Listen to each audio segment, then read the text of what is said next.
What is up, guys? Zach Ginn here. Rick in here. And in today's video, we're going to share exactly why you haven't gotten your first wholesaling real estate deal. And most importantly, how you can get your first deal, guys. I've seen from pretty much everyone that comes on says they haven't got their deal or they haven't, or they need help with it. It really comes down to a simple 5 or 6 things, most likely why you haven't gotten your first wholesaling deal. And what we want to do is really decode the issues so many beginner wholesalers make so you don't have to make those issues in your wholesaling real estate business. What is up? I've done over 1,000 real estate wholesaling deals, and you're at 3,000. So combined, we're about 4,000 deals. So we know what it takes to get a wholesaling deal, right? Like we know what it takes. And we have actually trained tens of, I would say tens of thousands of people to get their first real estate wholesaling deal. So we know what the people that actually get the deals do versus the people that don't get the deals do, right? Yeah. And we know exactly what it takes. It's actually pretty simple. We're going to use this live stream to show you what we think, what we found is the difference in the people who actually do deals and the ones that don't do deals. And I'm here to tell you it's simpler than you think it is. And so I think it's going to be very eye-opening for so many people. So without further ado, let's get into it. And before we break it down, do me a big favor. Make sure you smash that like button, hit that subscribe button, comment below your questions, and let's break it down. You ready to go? Let's do it. Pump it up. Woo!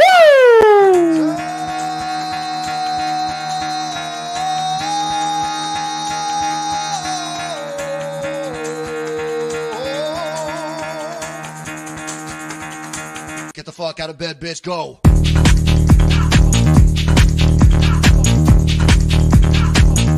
Get up, and get the guy go.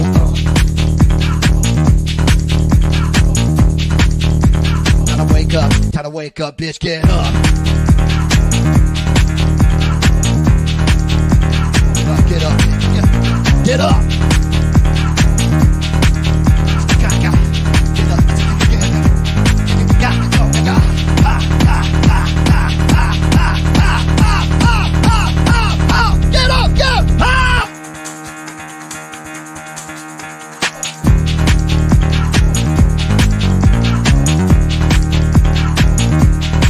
Oh, snap.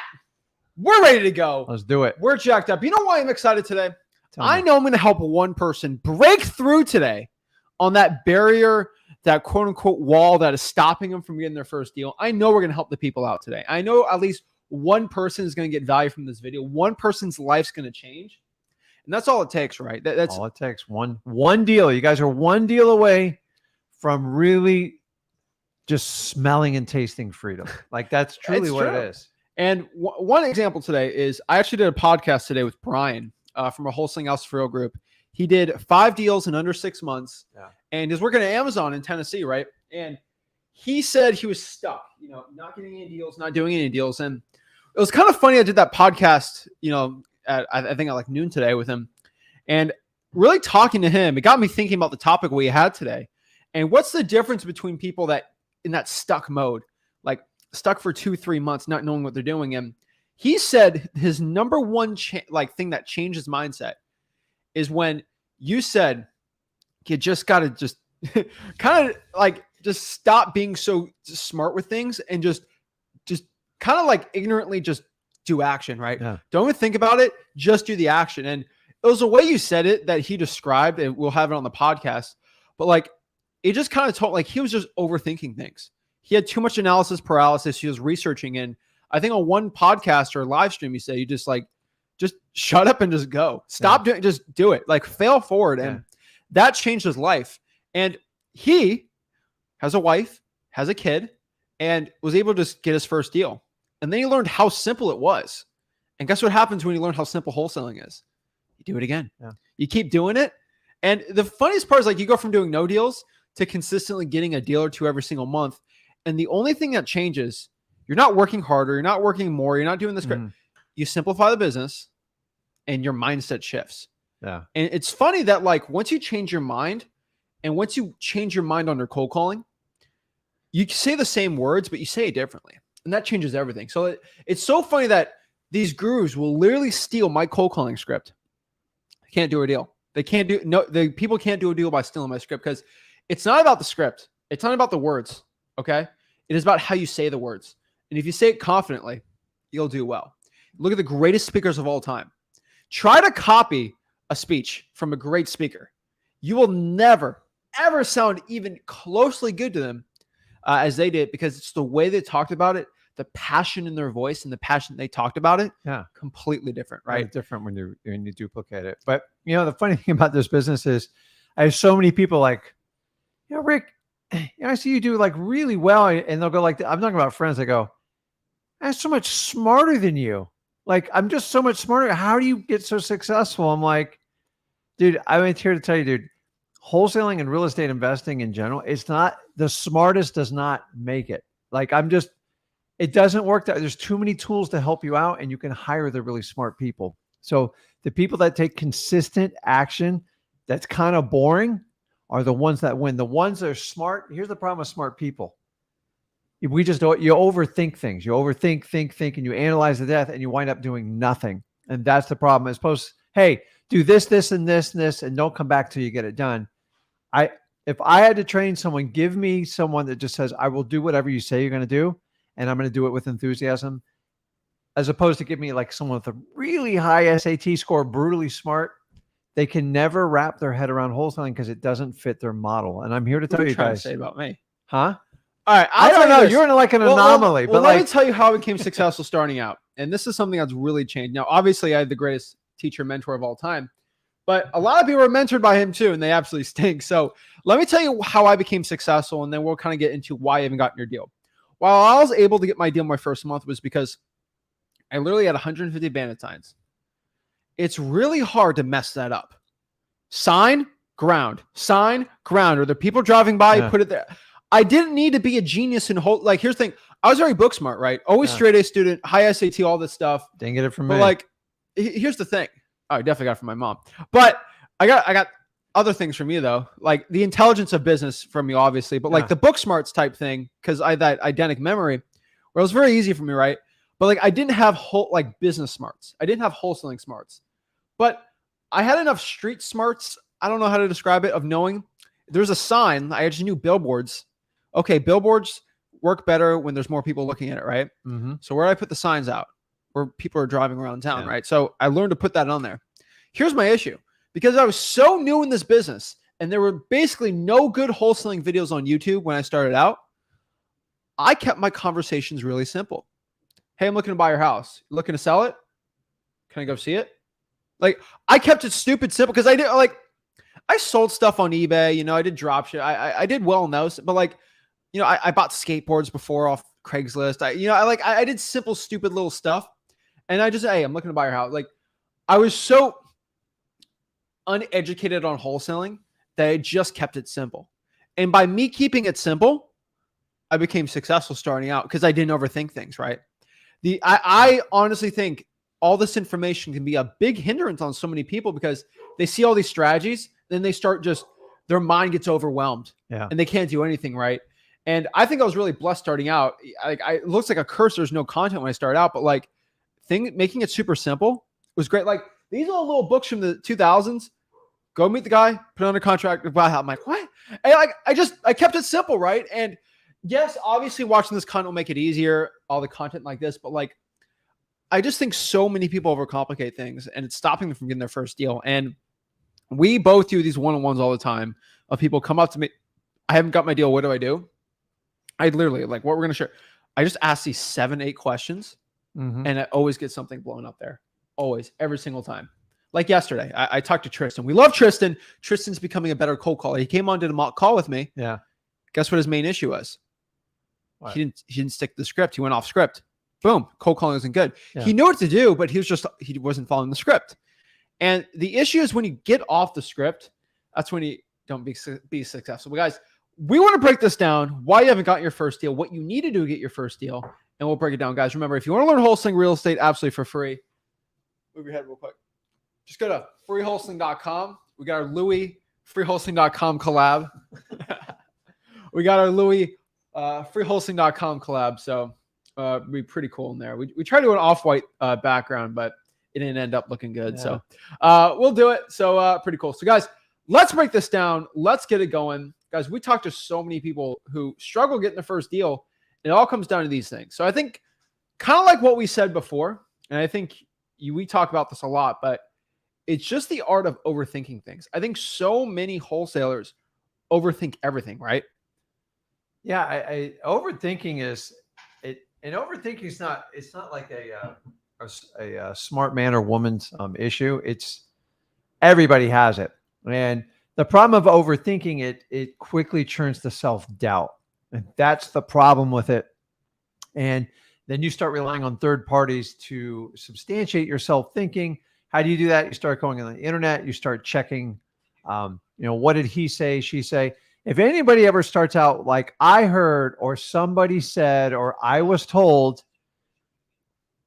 it doesn't mean completely ignore it, but do not validate it until you have verified it. And I can go on any post and find out any type of marketing activity and find someone that has got a problem with it. So remember, it's just people's opinions. Overthinking is because it's perpetual and it never stops, and it creates self-doubt, and self-doubt, you go out to try to seek answers to get them. And then you guys get them from the wrong people. So overthinking, the problem is it's going to paralyze you and you can't get out of it. And it's like a real helpless feeling. So the easiest way to fix that is just take definitive action steps, because overthinking, you can't think about it. Hey, go out, put out 100 bandit signs, stake them out, practice your phone script, answer the phones. That's what I would tell him when he started. That's it. I didn't give him 37 different commands. I go, what do you think of this? And you keep it super simple. Do and this, do that. Yeah. That's what so many people have an issue with. And really overthinking things, like people are like, I'm scared to talk to a seller because you're overthinking it. What's the worst the seller's going to say? You're a poopy head. Yeah. Words a little different, obviously, but like that's the worst. And I've always told everyone, I played Modern Warfare 2. Yeah. I'm excited for the remaster. But like I've called every name in the book on those Xbox chats, right? So like y'all can't say anything on Xbox Live Party that I haven't heard of. You guys are mean in those things, man. People on the internet are mean. But what I can tell you guys is like, I could care less. And like, kind of like the content we do, we actually have, if you say something mean about us, like it says like a bad word, it's usually YouTube filters it out and then says, should we keep this thing suppressed or not? And I look at them. Y'all got some creative stuff to say about us. Some really mean words, but like, I could care less you say that about me, because like, you're not my mom. My mom thinks I'm cool, and that's all that matters in life. And I've told everyone about this. Like, if you overthink, you're scared of what someone's going to think about you, no one's going to care. I promise you. Like, someone could say something mean to you, it doesn't matter, because if your family thinks you're cool, your friends, your dog, that's all that matters. And my dog thinks I'm a pretty cool person, and my mom thinks I'm pretty cool, and that's all that really matters. And I think so many people stop cold calling because they're so scared, and they're so, locked up in fear, and just, it's crazy, right? And, you kind of think of a lot of things. So I always love talking to people that are married, right? Happily married couples that come on, or like a happily married wife or husband. They always hop on. They'll say, Zach, I'm so scared to call. And I'm like, okay, were you scared to go on your first date? Oh my gosh, I was so nervous. Are you glad you did? Of course I did. Would you do it again if you had to redo? Of course I would. Well, same thing with calling. You're going to be scared. You're going to be nervous. But are you guys afraid to go out to dinner anymore? No, right? Yeah. Sometimes people are like a little not too afraid, right? But like, it doesn't matter anymore, right? And I think so many people, of course, you're going to get nervous starting out, but over time, it just gets easier. You start figuring out the worst is not going to happen. You're good to go, right? I just think so many people, it's kind of funny the way we're explaining it, because so many people in the comments are like, yeah, that's me right here. I'm overthinking things. And that's kind of why we're getting into every process, because I think a certain demographic of new wholesalers are going to be in this category. Yeah. So remember, the worst someone's going to say is you're a poopy head, or they hang up on you. I got hung up Tuesday. I could care less. So you guys got to understand is your brain is wired to find problems first. That's why it's so easy to be negative. That's why everybody trash talks and like talks gossip, because unfortunately we're wired for that. Your brain's constantly trying to get in survival mode. And that is the challenge. The reality is the worst case scenario, you keep it like, oh my gosh, what if this happens? And this isn't even wholesaling. This happens in general life. The odds of that worst case scenario happening are so slim to none, but you obsess over it. Okay. I'm telling you on cold calling, The worst they can do is hang up. Do you know how many people told me in direct mail when I used to answer all my calls, and I answered hundreds of thousands of them? My husband's an FBI agent and he's on his way to arrest you now. I'm like, okay. Good. Are you interested in selling the house? You just got to kind of let it roll off and detach yourself. Yeah. Like there is no threats in wholesaling. Well, let's explain this because some people their hearts just dropped and they're scared. Yeah. Let me tell you the worst thing that happens if you cold call somebody. The worst thing that happens. This is worst case scenario. This is like you literally call probably the president's uncle, right? And that president is like you upset them so much that the president has to call the director of the FCC to get you in trouble, right? Yeah. The worst they're gonna do if the government decides to throw the kitchen sink at you, right? You can get a $500 fine. That is, if you blatantly cold call somebody at 3 a.m., their families with a high-level person in the FBI. The worst is you break FCC law and cold call after 9 p.m., TCPA law. That is hands down the worst thing that's going to happen. So I want you guys to understand what if you break the law purposely and you maliciously call, knowing that you can prove that you already know the law, the worst is a $500 fine. Now, if you say something criminal, obviously, but like if you know what the TCPA law is, which freewholesaling.com, we teach you how to do it. You just don't cold call before 8 a.m. or after 9 p.m. And you're pretty much legally good to go. But I think you said that. I think so many people get really concerned over that. Like, what's the laws? Oh my gosh. Right. And now guess what happens? They're overthinking. Right. And that's the worst. I've gotten so many lawyer threats and people text me lawyer threats for texting them or calling them. There's professional, I want everyone to know, there's professional litigators on TikTok that show you every time you get a robocall, you send them a blank letter demanding $2,000 or you won't sue. Guys, those litigator guys, because I follow them on TikTok and I follow them everywhere, they say just send them out. Well, what if they say no? Well, there's nothing you can do. That's literally what they say. Yeah. They're literally, I can give anybody watching this a letter from a lawyer demanding $5,000 and I won't sue you. For what? Just you being you, right? Yeah. Anybody can sue you for anything. So I'm going to make fun of Justin because we love Justin. And Justin's actually a great guy and he gives a lot of great comments. So we're going to make fun of Justin because we want to just highlight Justin. Like I could give Justin a lawyer settlement saying that he's stealing my hairstyle and you need to give me $5,000 tomorrow and I won't sue you. That's a stupid lawsuit. That'll never go through. But I can send him a letter. And I'm just hoping if I send 100 of them, 3 of them are going to give me $5,000. Those are what those litigator type people do. And some people overthink it. Thank you, Justin, for letting us use you as a guinea pig. Shout out to him. Yeah. But what I was saying is like your brain has this ability of finding the worst case scenario and you obsess over it. I've done it. Zach's done it. I'm just telling you. Go back in your own mind and go, how many times did the worst case scenario ever happen? Like I've come up with wild scenarios on deals that kind of went sideways. And honestly, they worked out like just fine. So like stop going to these dark places because the odds are you're not going to go there. It's just, but if you let yourself go there by overthinking it, because overthinking immediately even leaves the self-doubt, and self-doubt will find a resonating reason why you're wrong. And it's going to validate it and it's going to put you in a tailspin, which is going to destroy your confidence. So how do you overcome it? Just stop overthinking. It doesn't mean you don't pivot when something doesn't work, but like stop going to the worst case scenarios. I've had so many people I talk to like, well, Rick, if I call and they hang up on me or they call me a name or my mom a name, I'm like, who cares? Like they're not going to hurt you. And so we get here's the last one, then we'll get in the next one. But I had someone say they'll sue me unless I settle for $500. Let me tell you one thing. It'll cost them at minimum probably $2,000 to sue you for $500. Yeah. The lawyer's going to call you up and say, okay, you are going to spend $2,000 to sue this guy for $500. Yeah. Guess what? Never happens. Never, ever happens. You know why?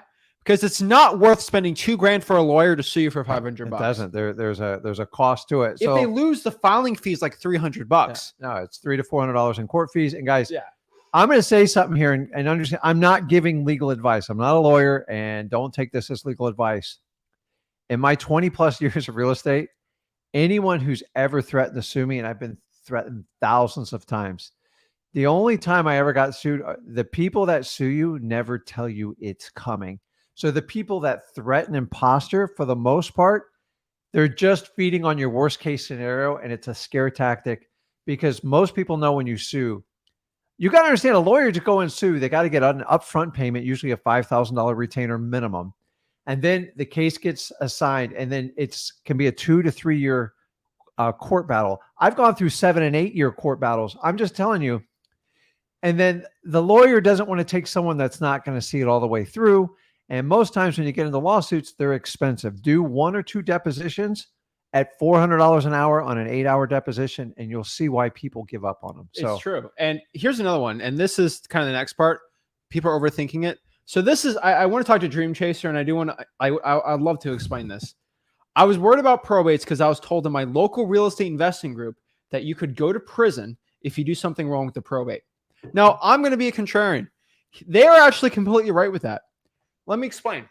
If you have a probate and you have 4 or 5 heirs, and I say just take over the property and only pay 1 heir, and I maliciously know that, and I don't decide to pay the other heirs, you get in trouble for that, right? Here's the problem. You have to do it. You have to actually try your hardest to do something bad. Quit claim deed it. Make sure, and you have to maliciously know that, like, wait, they don't want to sell it. Quit claim it to me. Cloud the title. Do all this stupid stuff, right, guys? Here's the problem. You only get in trouble in wholesaling when you do 2 things. There's only 2 things you can do in wholesaling that will land you in jail. 2 things. Okay. Number 1, forging somebody's signature. Okay. Like, that's fraud. Okay. Like, that's it's in the Constitution. Like, that isn't, you cannot commit fraud. Okay. I hope we made that clear. Do not commit felonies. Okay. That's anything. If I forge a check, right? Like, I could write a check for $1 billion. Like, it's fraud. Okay. Number 2, if you maliciously try to, what is it called? Financial abuse, elder financial abuse. I think it's the second one, where you try to buy somebody's house that's worth $500,000 for $4 and you wholesale it for $400,000 and you know the lady's senile or something. Yeah. That is elder abuse. There's financial crime. They can come back to a long time but like it. So I agree 100%. Like, those are the only 2 ways you can go to prison for wholesaling. I think it's so funny the way people like say that. You have to do something fraudulently, that because you got to understand, when you cross the fraud line, like, it is a bad. But nobody watching this maliciously wants to do that, right? No. So fraud, just to let you know, like, you can't get rid of the judgment. It's like a student loan. It's like bad stuff, but you have to prove it beyond a reasonable doubt. And if somebody hits you for fraud, they usually knew you did something really bad. Like, I mean, I know an example in my local market where the guy literally just forged, like, I'm like, dude, you're done. Like, that's the worst thing you can possibly do. People literally forge deeds. Like, those are criminals. Like, that's not real estate. Okay. That's criminal activity. And so the key word in this, Dream Tracer, is I was told. Okay. I'm just telling you, unless it was a lawyer, I don't want to hear it. Yeah. It's a court order to go through a probate. So unless you go to the courthouse and you try to record all these deeds and stuff without the authority of the courts, it's really impossible to do. But let's explain this. First of all, okay, here, let me explain one thing. I was told if I go in my car and I drive the wrong way, I go to jail. Yeah. If I drive a car and, maliciously go off a red light and hurt somebody, of course I'm going to prison, right?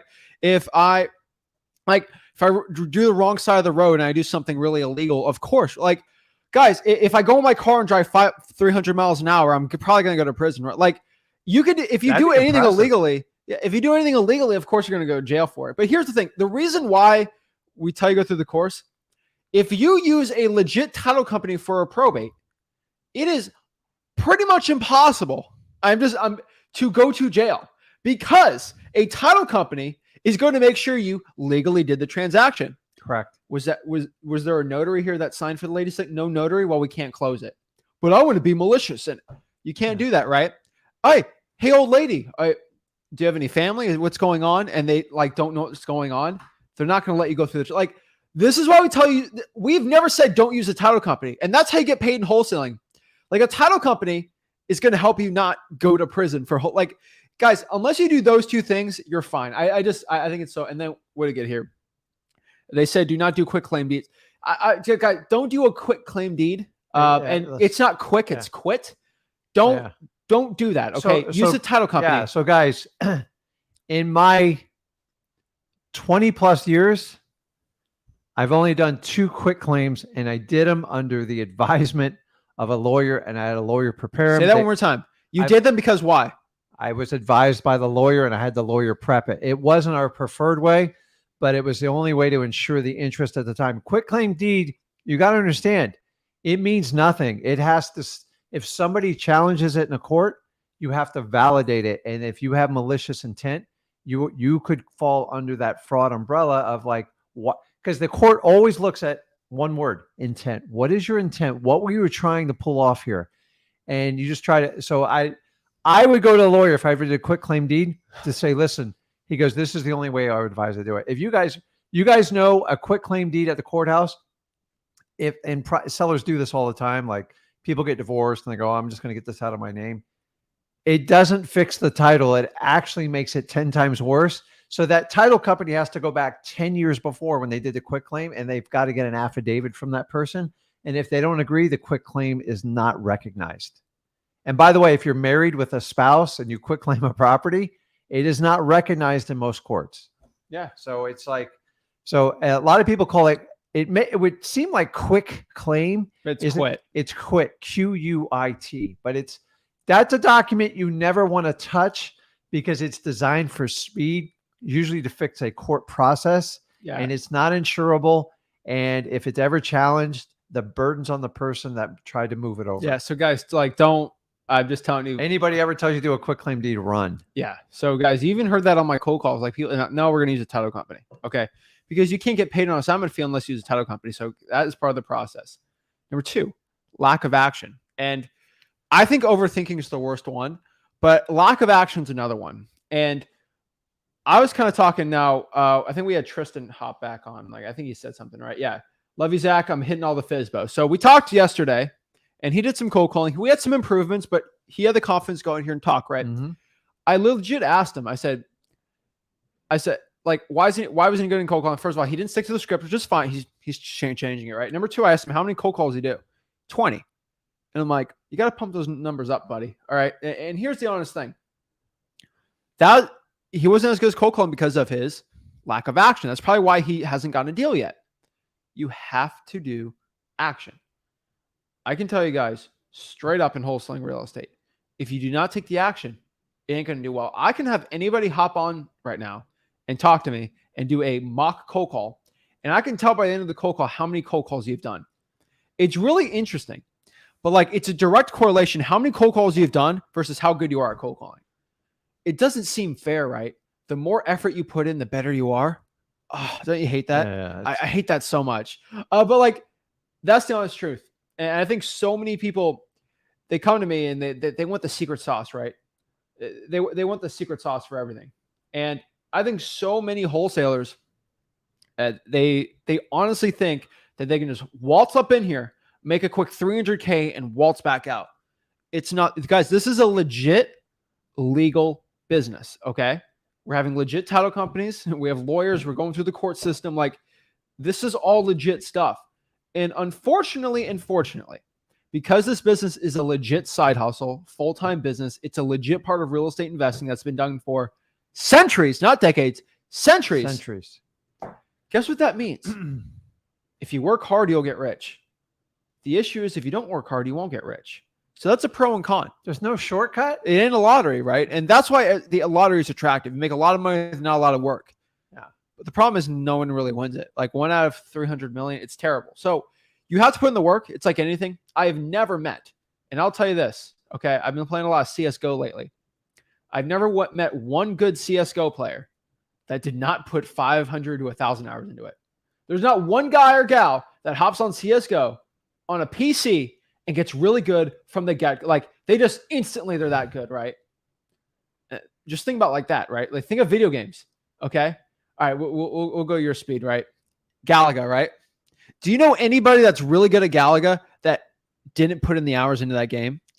We equated it to the amount of quarters you put in. Yeah, it's right. So we used to stack up the quarters on it. Yeah, kind of showing my age, but it was I got to tell you why we're on the video games game. I'm an old schooler. I found the simpler the games, like, it was better for for my mind. So having ADHD now, these games are they're like 3D. Like, and then I got people yelling at me in a headphone, and then I got kids trash talking me. I don't know how you guys do it, man, because I fold, man. I'm like, this is crazy. I'm not the guy you want on your team because I'm like the one that's always dragging behind. But you gotta come over to my house and play Madden. I think you'd like Madden. But I'm scared if I do it, I probably might be in like a cave for 5 days. Oh yeah, like definitely. a grizzly beard. I was like, because I get obsessive when like I want to master something, and so I stay away from stuff so that get me in trouble. But here's the thing: you don't instantly become really good at it, right? And there's people that say, "Oh, I was really good when I started out." You're relatively good starting out. If you look at top 1%, top 5%, right? It's very hard, okay? And I think it's so crazy that so many people expect to just start in a video game and be instantly amazing at it. It takes some time, right? And I just, it's so funny that so many people think, you know, hop in this business and make a, hey, guys, it takes work, dedication. And that's why I like it.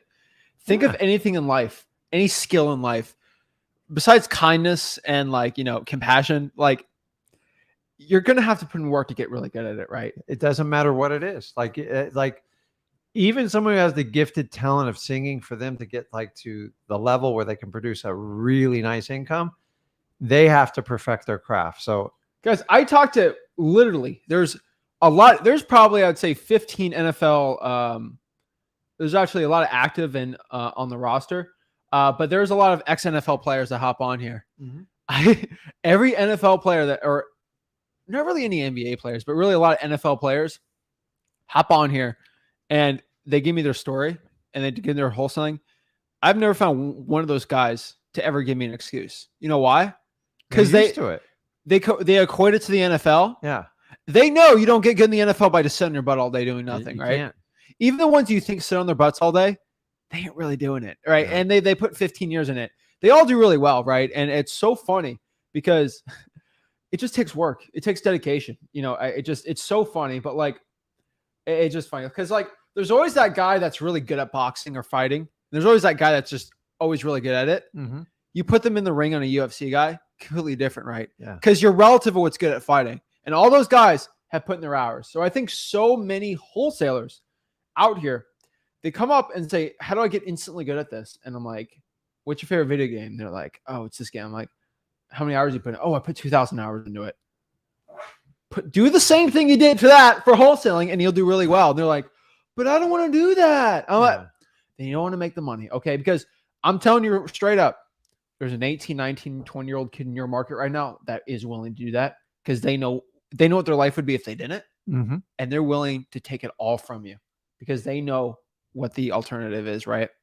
Guys, why I was so unbeatable when I was starting out in wholesaling was because I was straight, literally weeks out, scrubbing dookie from toilets, cleaning bathrooms, doing the night shift, bagging groceries.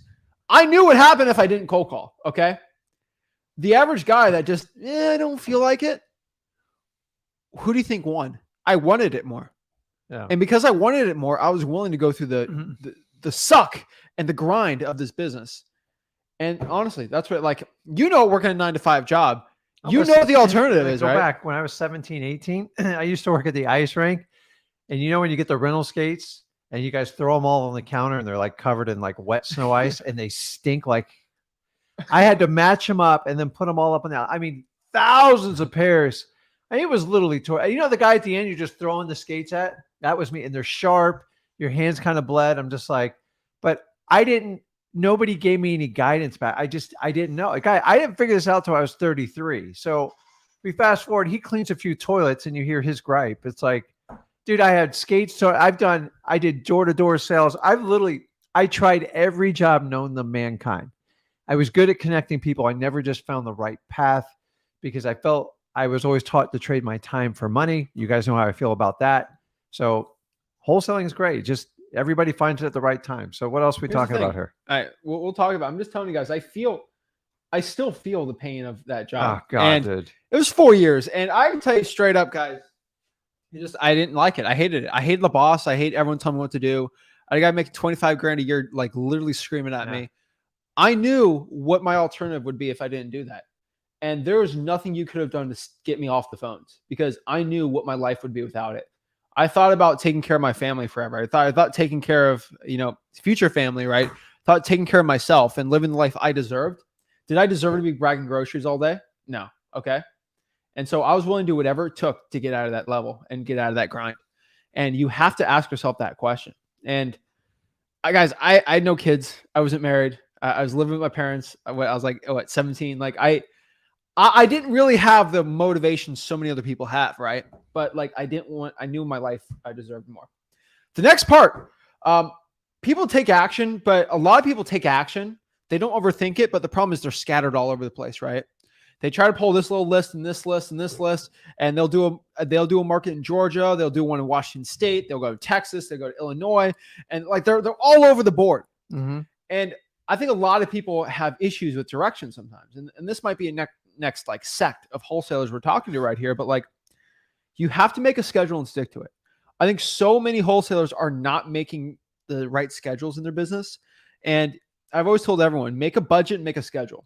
Make a time budget, make a money budget, and then make a schedule of your wholesaling operations. I promise you, if you do that, you will have success. So many stinking wholesalers do not do this, and it drives me crazy. You have to have direction in your business. Yeah, you really. So honestly, I was really bad at this. So I'm back at the old where I used to write my calendar out, and I'm like a writer. I've learned to digitally use Google has so many tools and everything you can do. So it's really, really valuable to figure out, get a schedule, guys. Cause we used to have planners. It used to cost hundreds of dollars. And like, I forgot the name of the company, but now with Google and stuff, like I plan it out. And then here's what you can do is I invite other, he helps me with my schedule. And then my wife that works in the business, they put stuff in, but every now and then I'm like, I'm not doing that. I'm not like, cause the problem is you can go overboard and you can schedule out every minute of your day. So I'm big on like time blocks, but the idea is I like to prioritize and get the hardest task done first and get it done. Like sometimes you can't cold call first thing in the morning. So it's a little bit challenging sometimes in wholesaling, but if you're trying to run your business out of your head, you're definitely doing it wrong. So there's no way you can keep your eye on the ball. So if you schedule it out, it tends to get done. And here's the catch about scheduling is you have to make yourself accountable. So if it doesn't work, you got to go back and look at the biggest problem is why you guys can't schedule stuff is this. You take random calls all day. And if you're like me, like you get a call from like an old friend and all of a sudden 20 minutes goes by and then you're just, your whole day's thrown off. So prioritize what you're doing. You can even set it up where it's your kids, your wife, you make sure those calls come through. But like when you have some strange call, let it go. I know you have this thing called caller ID and you don't like the human nature is like, it's your emotions. So you have to detach your emotions from like, if I take that call, I'm not going to get through the schedule I got during the day. So make direction, make a schedule. It works. And then the worst case scenario, make a schedule. If it doesn't work out during the week, you can sit down over the weekend and go, why didn't this work? And they're like, okay, I made a phone call. I did this and that. And then you can start arranging your schedule to make it more prioritizing the most important tasks for you. And I tell you, so many people get so confused with this. And I can tell you have to break the habit of not going out here and just overthinking things, not taking the action. You have to just take that action and take that direction. And I think so many people, they get so confused, right? They're like, oh, I don't know what to do. Hop on the one-on-ones. Mm-hmm. Everybody's invited on the one-on-ones. Everybody. Okay. Yeah. Everyone's invited. And the general rule in the one-on-ones, if I've already talked to you this week, I go to the person that I haven't talked to. And I've never been able to say throughout the entire week, I was never able to go to one person because if you hop on all the live streams we have, and there's guys, you have to subscribe to all the channels. We have 4 channels, the Flip with Rick YouTube channel, the Zach Ginn YouTube channel, the Wholesaling Houses for Real YouTube channel, and lastly, the Rick Ginn YouTube channel. There's exclusive contents on each one. That's a scary channel. It's a great one. You never know what I'm going to say. And like, here's the thing, like every Monday, I don't know if everyone knows this, he goes live on on the Rick Ginn YouTube channel at 8 p.m. I've spent 20, 30 minutes with just one person. Like, I don't care. I tell you, my time's there. The smart ones are going to use it. So guys, start scheduling stuff. And the biggest problem if you've never scheduled before, it seems overwhelming when you write stuff down and you feel like you're losing control. think of it as you're gaining control because now you can validate. Because remember, a day is only 24 hours. If you look at a day, a week, a month, and a year, it goes by like that. So you have to prioritize and do it. I don't recommend like from 5 a.m. to like 7 p.m. you'll have every minute scheduled. That's not realistic, but just start. So even like, I'm going live on Monday night, schedule it so you can hop on there. I don't like, just make use of your time, especially if you're struggling to get your first deal. And so just hop on, talk to us, and I will literally give you a schedule. I had one guy yesterday come on and say, Zach, what virtual market should I do? And I said, I said, Arkansas. Fine. Like if you're overthinking things, just ask me what to do. I'll tell you what to do. But you got to do it. But once I tell you, you got to do it.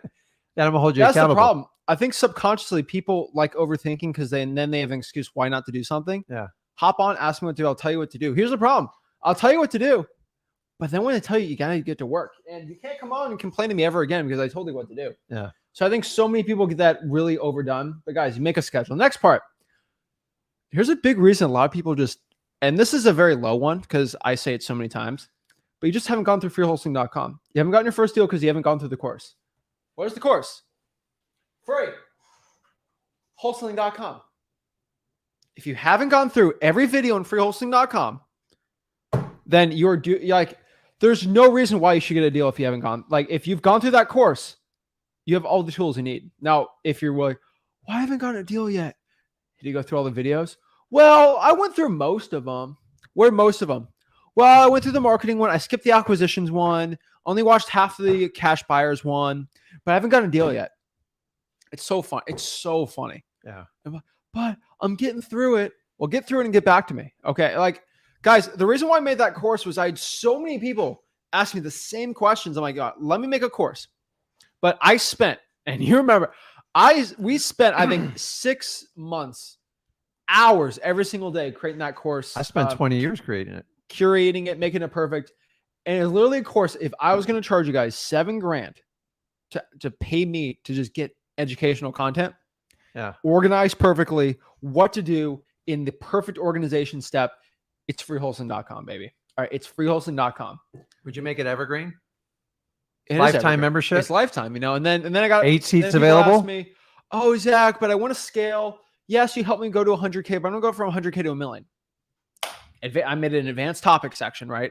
And then I showed you scaling. I made a scaling system. Mm-hmm. But what about direct mail? Every guru has a $5,000 direct mail. Okay, you know what? Let's make a direct mail course. And we put it inside of freewholesaling.com. Yeah.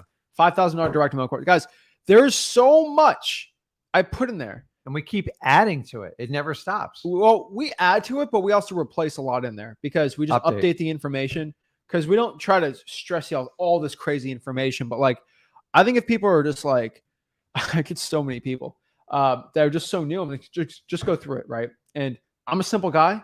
I like to keep things simple. Mm-hmm. Go through the course, ask me questions, right? And the reason why I probably haven't got your first deal is because you haven't gone through it. Because every single time someone has a problem on an appointment, I remember one guy, he won the appointment, right? And he didn't ask the seller for a yes or no decision, which is number one on the acquisitions module for freewholesaling.com, right? I teach you first thing, tell the seller, are you ready to make a yes or no decision before I go to the property? Mm-hmm. That stops him from saying this because the guy comes to me and says, they said maybe, and now they're thinking about my offer. How do I close them and get the deal? It might be $40,000. Did you do yes or no decision? What's that? Yeah. I'm like, wow. Part of acquisition. Well, you just said you went through freewholesaling.com. Well, I kind of skipped that part. Well, you kind of skipped on the deal. Guys, I tell you guys, I don't make that course to make myself feel good, okay? I don't do it to feed my ego. I do it to help you guys out. I cannot be doing one-on-one calls with every single person 8 hours a day. That's 400,000. Yeah. Sorry, way more than that. There's about 400,000 hours a day of one-on-ones I'd have to do. Yeah. Freewholesaling.com, I can do that, right? There's thousands of mini-me's out there in that course teaching guys. And guys, just go through the course. I'm telling you, I just don't know. It would probably take you a month. It's probably a month to go through the course the correct way. Correct. Sit down, make the notes, like get it down perfectly. But it's a course, right? Like think of it as like a semester of college.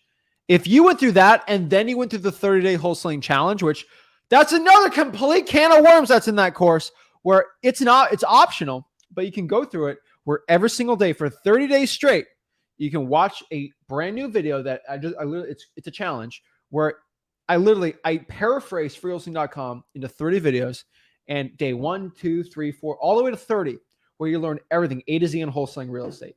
Taxes, negotiating, cash buyers, all the stuff. It's all in there. If you go through all that in a month or two, you get through the entire thing, and you don't need to go through any more course. You don't need to buy any more education. The only excuse now is you have everything in your head what you need to do. You just got to take the action. And I think so many people, they don't get their first deal because they didn't do it. And it drives me crazy.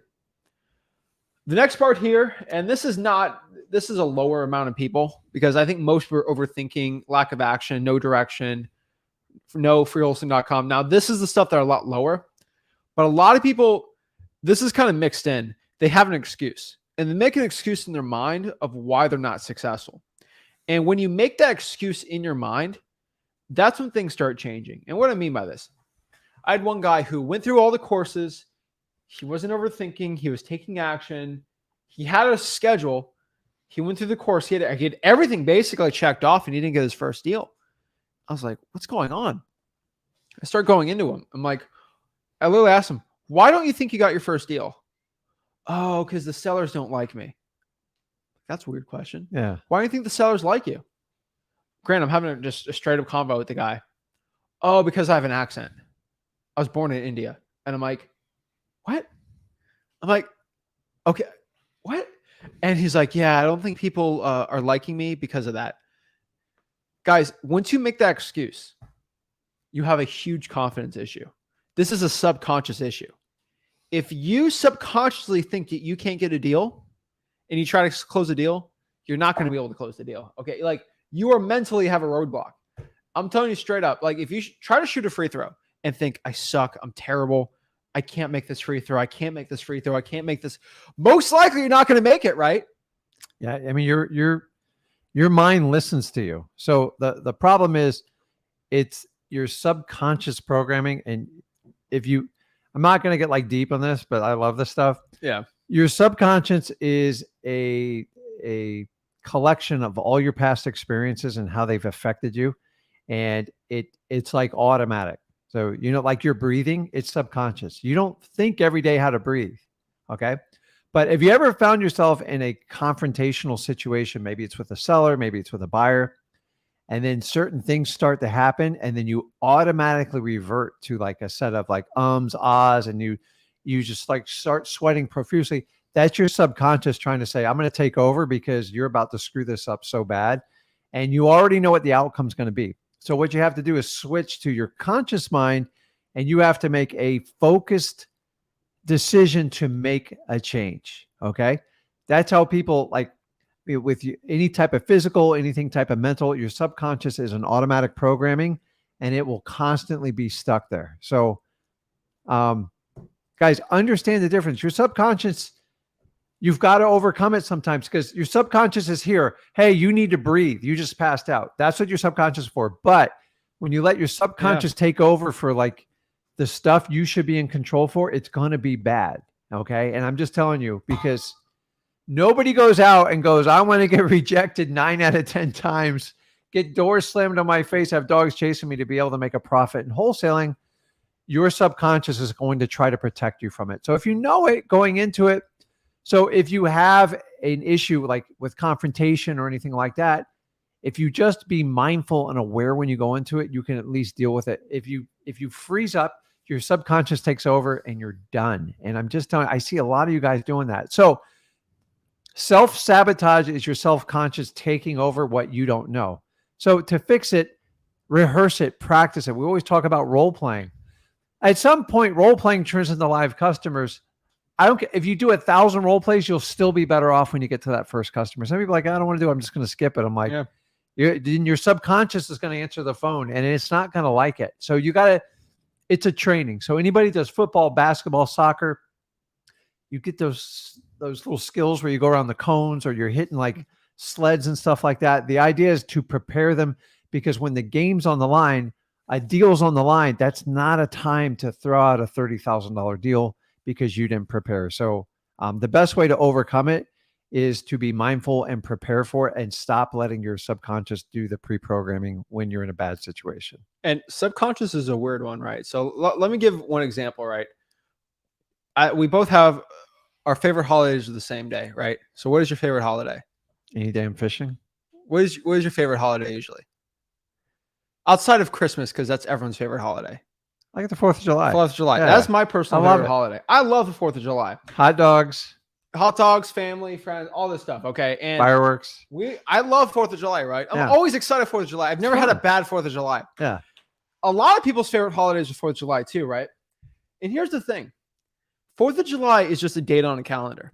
That's it. July, how you feel on July 3rd for a lot of people is completely different than July 4th. It's a Tuesday and a Wednesday, right? Didn't they sign the declaration technically on the 2nd or the 3rd? Yeah, but like, all right, people are so much happier on July 4th than on July 3rd. It's because it's a day off of work. It's a day off, but if you're not working, right? If it's Yeah. if it's a Saturday, Sunday, right? Yeah. You're so much happier. And that's because your brain has told yourself, this is July 4th, this is a happy day. And now you're excited and happy. Okay. Outside of, something crazy external circumstance, everyone's happy on Christmas. Everyone's happier on Halloween. Everyone's happier on a holiday because they're subconsciously told that they should be happy and they're happier. If you tell you, like, it took me a long time to figure out in wholesaling when I just didn't have to work as much anymore. Mm-hmm. I used to only get excited on the weekends or whatever. And then like the days like work. Yeah. You treat every day like a Saturday. You're happy all the time, right? It's just kind of funny. I don't know if that's rich people problems, but it's all subconscious how you think about things. And if you think of yourself that you are the person, you are great, you can do it. That's great.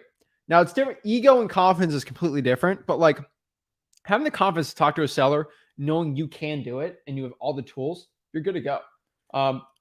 I just think so many people have these confidence issues. And guys, nobody gives a dang bleep about your accent. Okay. Nobody cares. That's all in your head. Nobody cares. And by the way, here's a little disclosure. Everybody hates the way they sound. Like, you ever see yourself on a recording or a video and you're talking about a guy who does YouTube? Like, everybody thinks our voices are awkward. You're no different than me and Zach. It's the same thing. And just like, get over it. If you have an accent, that with plenty of foreigners have made so much money in the United States, like if they can do it, don't use your excuse accent as an excuse or anything like that. It drives me crazy. You didn't struggle with age, but like you had to deal with it. I said, just deal with it. Like, who cares? Yeah. Like, focus on the service you're providing and how you're going to help them. And the age thing is going to go away. Did some people balk? Yeah. But honestly, if I made age, like at what age? Like, everyone feels like they're not even an expert till they're 30 and did a bunch of deals. So you'll be doing it with 10 years. If you start at 16, 17, go, it's my age. I'm like, listen, it's funny. Guys, don't use the excuses, guys, because they're your excuses. They're not, your sellers don't have an issue with it. So if you make an issue out of your own excuse, you're already starting behind the 8 ball. Look at the CEO of Google. He has he's from India, right? Or he has an accent because he's from India. He's the CEO of one of the most powerful corporations in the entire world. Uh-huh. Do you think if he had an accent, which I was just thinking of some of the Indian accent that's very powerful in the United States, he's probably one of the most powerful men in the entire United States. He has an accent. Do you think people care? He's a billionaire now. Yeah. And he controls literally Google. Okay. Do you think that matters? Like, do you think his accent matters? Yeah. No. Okay. It's how you perceive yourself and how you actually exude yourself and then what you present to people. I'm telling you, sky's the limit. It doesn't matter. And I just think so many people think, oh, because of this accent is going to stop me. Yeah. It will not. It doesn't mean you still have to work on pronunciation because it is your obligation that your customers understand you.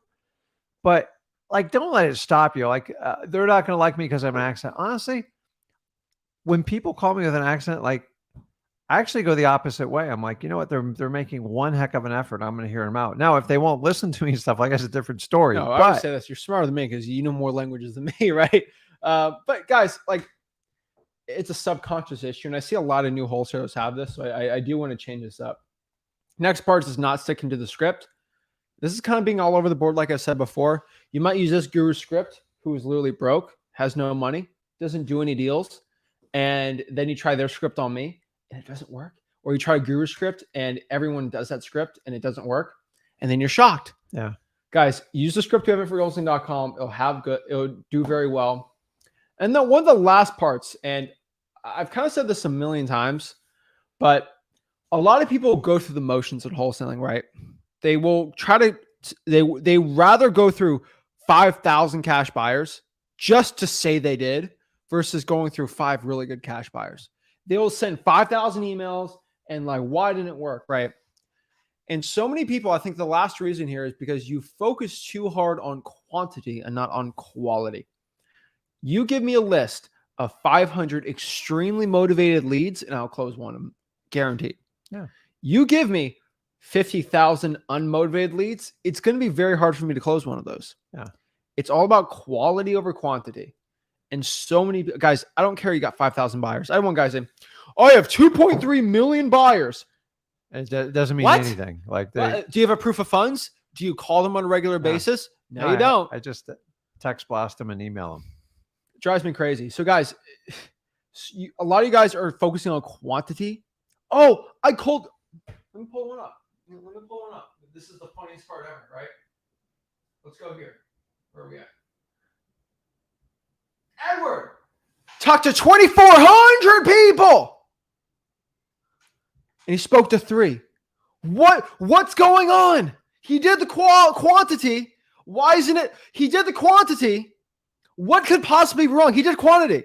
That's all that matters, right? And guys, this is why I bring this stuff up. Edward, I would love to know how you pulled that list because nobody talks about it. Let's go into detail. Did you use how much equity? Did you your what ownership? filters did you use? What filters did you? I'm not getting any. Did you have quality list or you care those high equity vacant? Fine, I'm going to do it. Right. Yeah. It's about the quality. And if you're going after quality, is a high equity list going to be quality? If I did Houston, Texas, high equity, everyone's pulling that list. Everyone's pulling that list. And I got to tell you, like 2,400 on a higher, it's nothing. Was guys. it below the median home price? It's not even close. So there's too many things like missing on it. So like Edward, we're here to help. So if you want to hop on a live, like I would love to discuss it what further. Was the skip tracing? What was the script? I want to break this all down, but just because you said you did the quantity, I don't respect that. I respect the quality. And I want to know what the script was, right? I want to know the skip tracing because I get all these guys saying, I did 10,000 calls. What list? I paid a guy on Fiverr for 1 cent each. Duh, that's why your quality stinks, right? Because he's pulling it off a True People search and you think you're paying for this crazy quality list and it's not there. Guys, I get more respect if you say you called 500 probates and you didn't get a deal. That would shock me. Yeah. This doesn't shock me. I've had guys tell me he did 10,000 calls and I'm like, okay.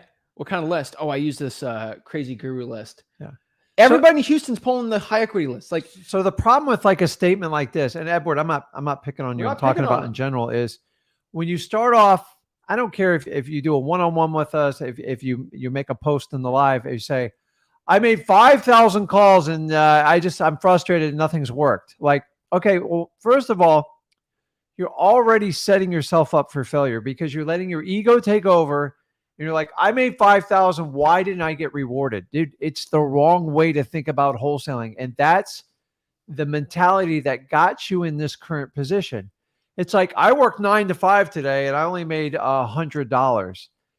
Wholesaling is not 9 to 5. You are rewarded for the deal, not how many calls you make, not how many letters you send, how many postcards. And you've got to get rid of that part because that is the little bit of the trial and the error. If I told you how many pieces of stuff I mailed and stuff before I actually made money, you would be in shock because I didn't know what I was doing. Edward doesn't know what he's doing. He's figured out. He might know. I don't know what he did, but I'm just telling you, if you go in with I did this much quantity, I deserve a deal. Yeah. Guys, you probably didn't put the quality in if you didn't get a list like that. So guys, I just want to let everybody know like what it takes to get the deal. For high equity, if you cold call that list, did you text it? I don't know what you did. I want to know. Did you send 2,400 sticky notes out? Guys, did you direct mail? I have no idea. I can tell you straight up though, 2,400 high equity postcards and I don't get a deal. That's pretty much expected, right? Dude, it's given. Like you're like, that's a very tiny list. The Yeah. reality is, listen, we're not paid coaches. We actually do this business. I'm not going to sit here and sugarcoat it for you. Okay.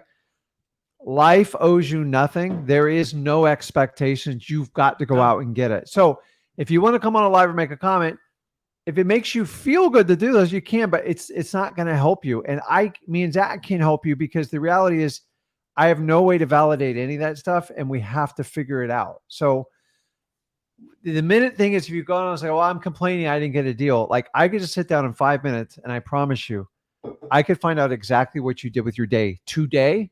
Yeah. And I can find the root of the problem. And then here's how it always is. Well, I had to do this and that. And I made like 5 phone calls. I'm like, okay, 5 times 30. If you did it, that's 150 phone calls. You got no shot. What did you do yesterday? What did you do the day before? So if you guys want to if you are so frustrated, I'm telling you right now, just get a simple Excel spreadsheet and call it activity log and write down what you did for marketing and any type of calls you made that are sales related, and just document it every day. And it will stare you in the face. But after 30 days, what do we all do? I go, I don't know, I made like 2,000 calls. I don't know why I ain't got a deal. I'm like, you probably didn't make 2,000 calls. It probably just felt like 2,000. Contacts. But you guys, I want to get the information from you guys. I think so many people, they use the quantity as the excuse of why they're not doing deals, or the quantity why they're not becoming successful. And so I get it. You're frustrated. I'm not faulting you for that, because a lot of times you're just taking the wrong action. So if you come out with that mindset, you've got to open yourself up to be able to take criticism, constructive criticism, and learn how to go forward. Not, I made 10,000 calls and I deserve a deal. I'm not giving you a deal. He's not giving you a deal. And I promise you, when you get home tonight, there won't be a duplex sitting in your driveway. Okay. Life doesn't care how hard you tried. It only cares in the result. And why would wholesaling be any different than any other? The reality is, you guys hire these guru coaches, and it's all fluff when you give somebody $5,000 or $10,000, because that's what they got to do, so you don't charge it back. Okay. Wholesaling is simple. That's why gurus have made it so complicated.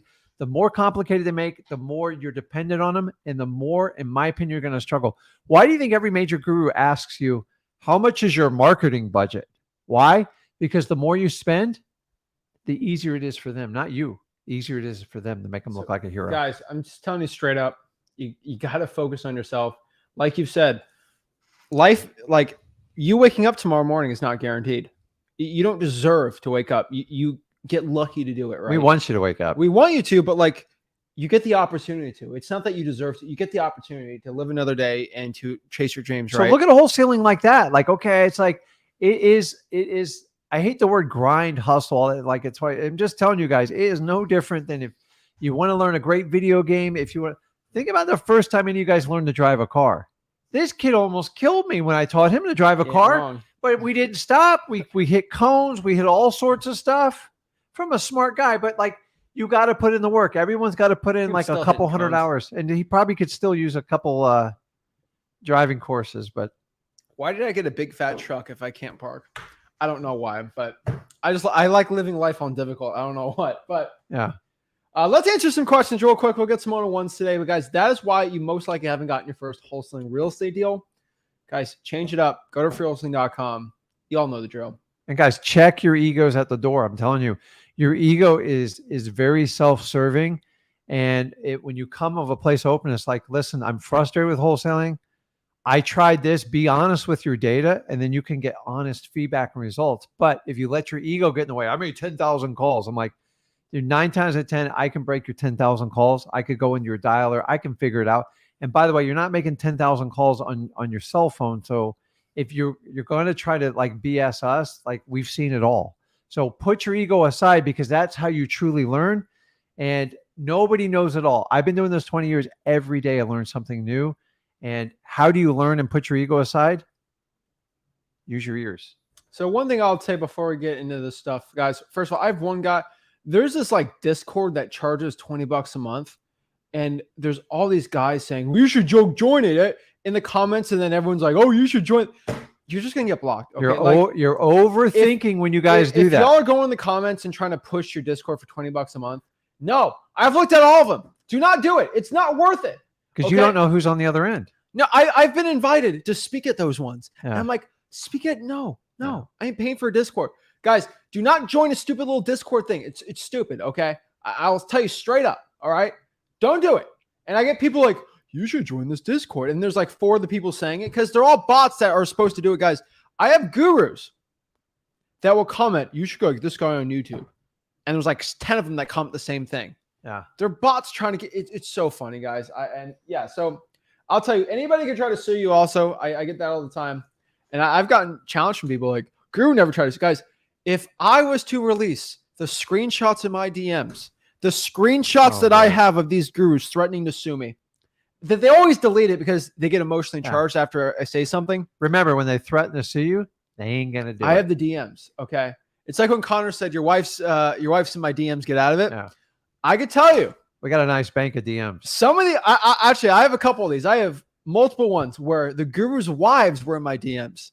Why is your Can you wife in my confirm DM? that? Yeah, Have you seen them? That's The true. guru's wives are in my DMs telling me to stop what I'm doing.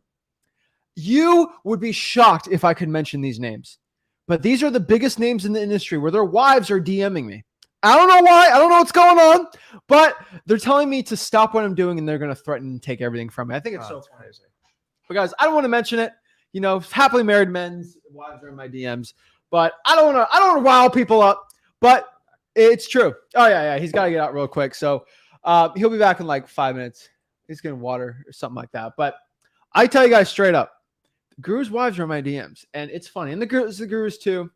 I'm getting in trouble for it. All I can say, because I know there's multiple gurus watching this right now. I will say this before Rick comes out. Ask your wife if they've been in my DMs, because some of these gurus are going to be shocked. I promise you. Go on their Instagram, go on their Facebook, search my name. You're going to see a message. Multiple ones. I have them screenshotted. They click unsent. I have it all. It is so funny how much I can destroy these gurus and how much self-restraint I have. So much self-restraint. But I think, again, it's funny. Let me answer some questions really quick while I got Rick out of here. He'll be back on real quick.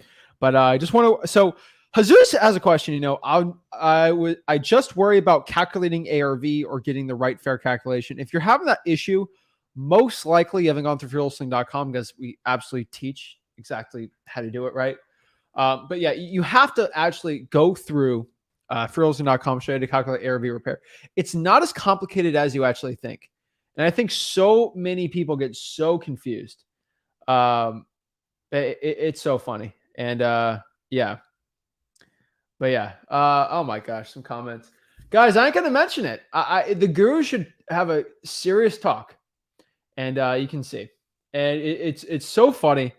I'm telling you guys, it's a funny story. And I think one day, if these gurus try, the only reason I don't mention anything is because these gurus are trying to make a hit piece on me.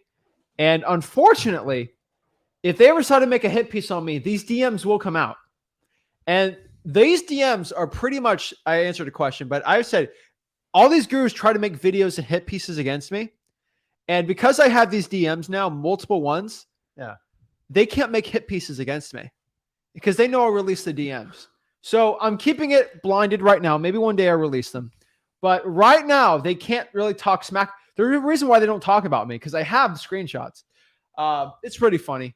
But I'm just letting you guys know, if tell the guru not to go mention me. But I just think it's funny. So let's answer some more questions. I think it's kind of funny. But I did not mention anybody. Didn't say anything about that. But I think it's kind of funny. Nick Bravo's got it going. I had a guru who was pushing quit claims for wholesaling. He turned out to be a criminal with a long history of fraud.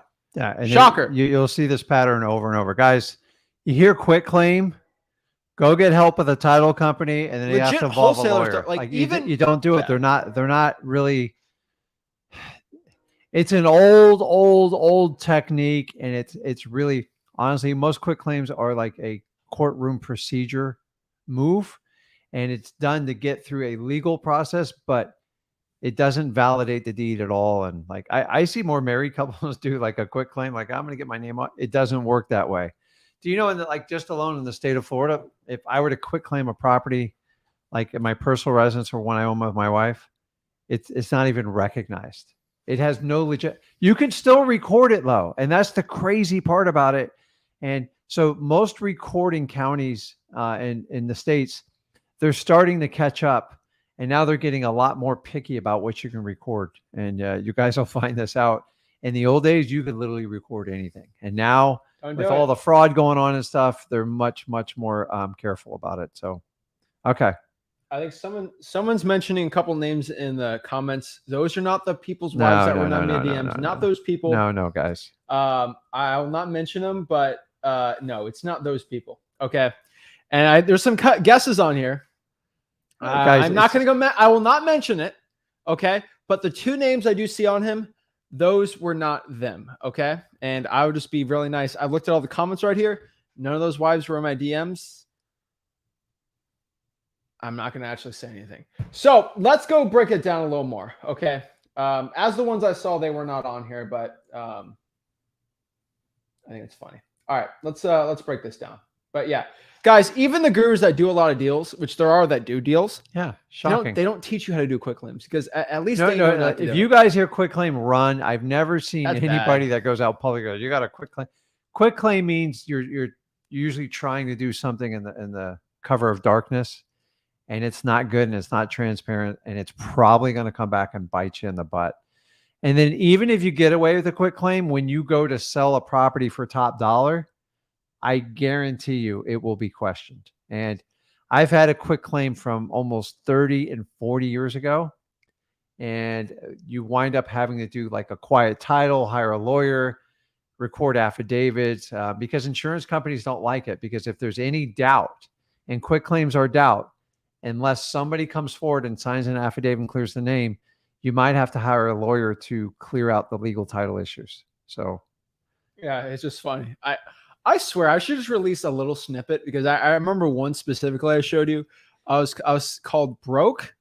I don't know what I'm talking about, and they're going to sue me for all my money, and I'm literally going to be I'm going to be broke. I'm like, but I'm broke. How am I going to take all my money? I think it's I want to release it. Why would you sue a broke person? It's so funny. It's like it makes no sense. But no, I'll tell you, it's not the wives trying to schmooze me. They're these gurus. Literally, they go to bed at night. They sit down in bed. They're ready to go to bed, and the guru can't sleep because they're losing so many course sales from us that they talk about to their wife, and the wife's like, you know what?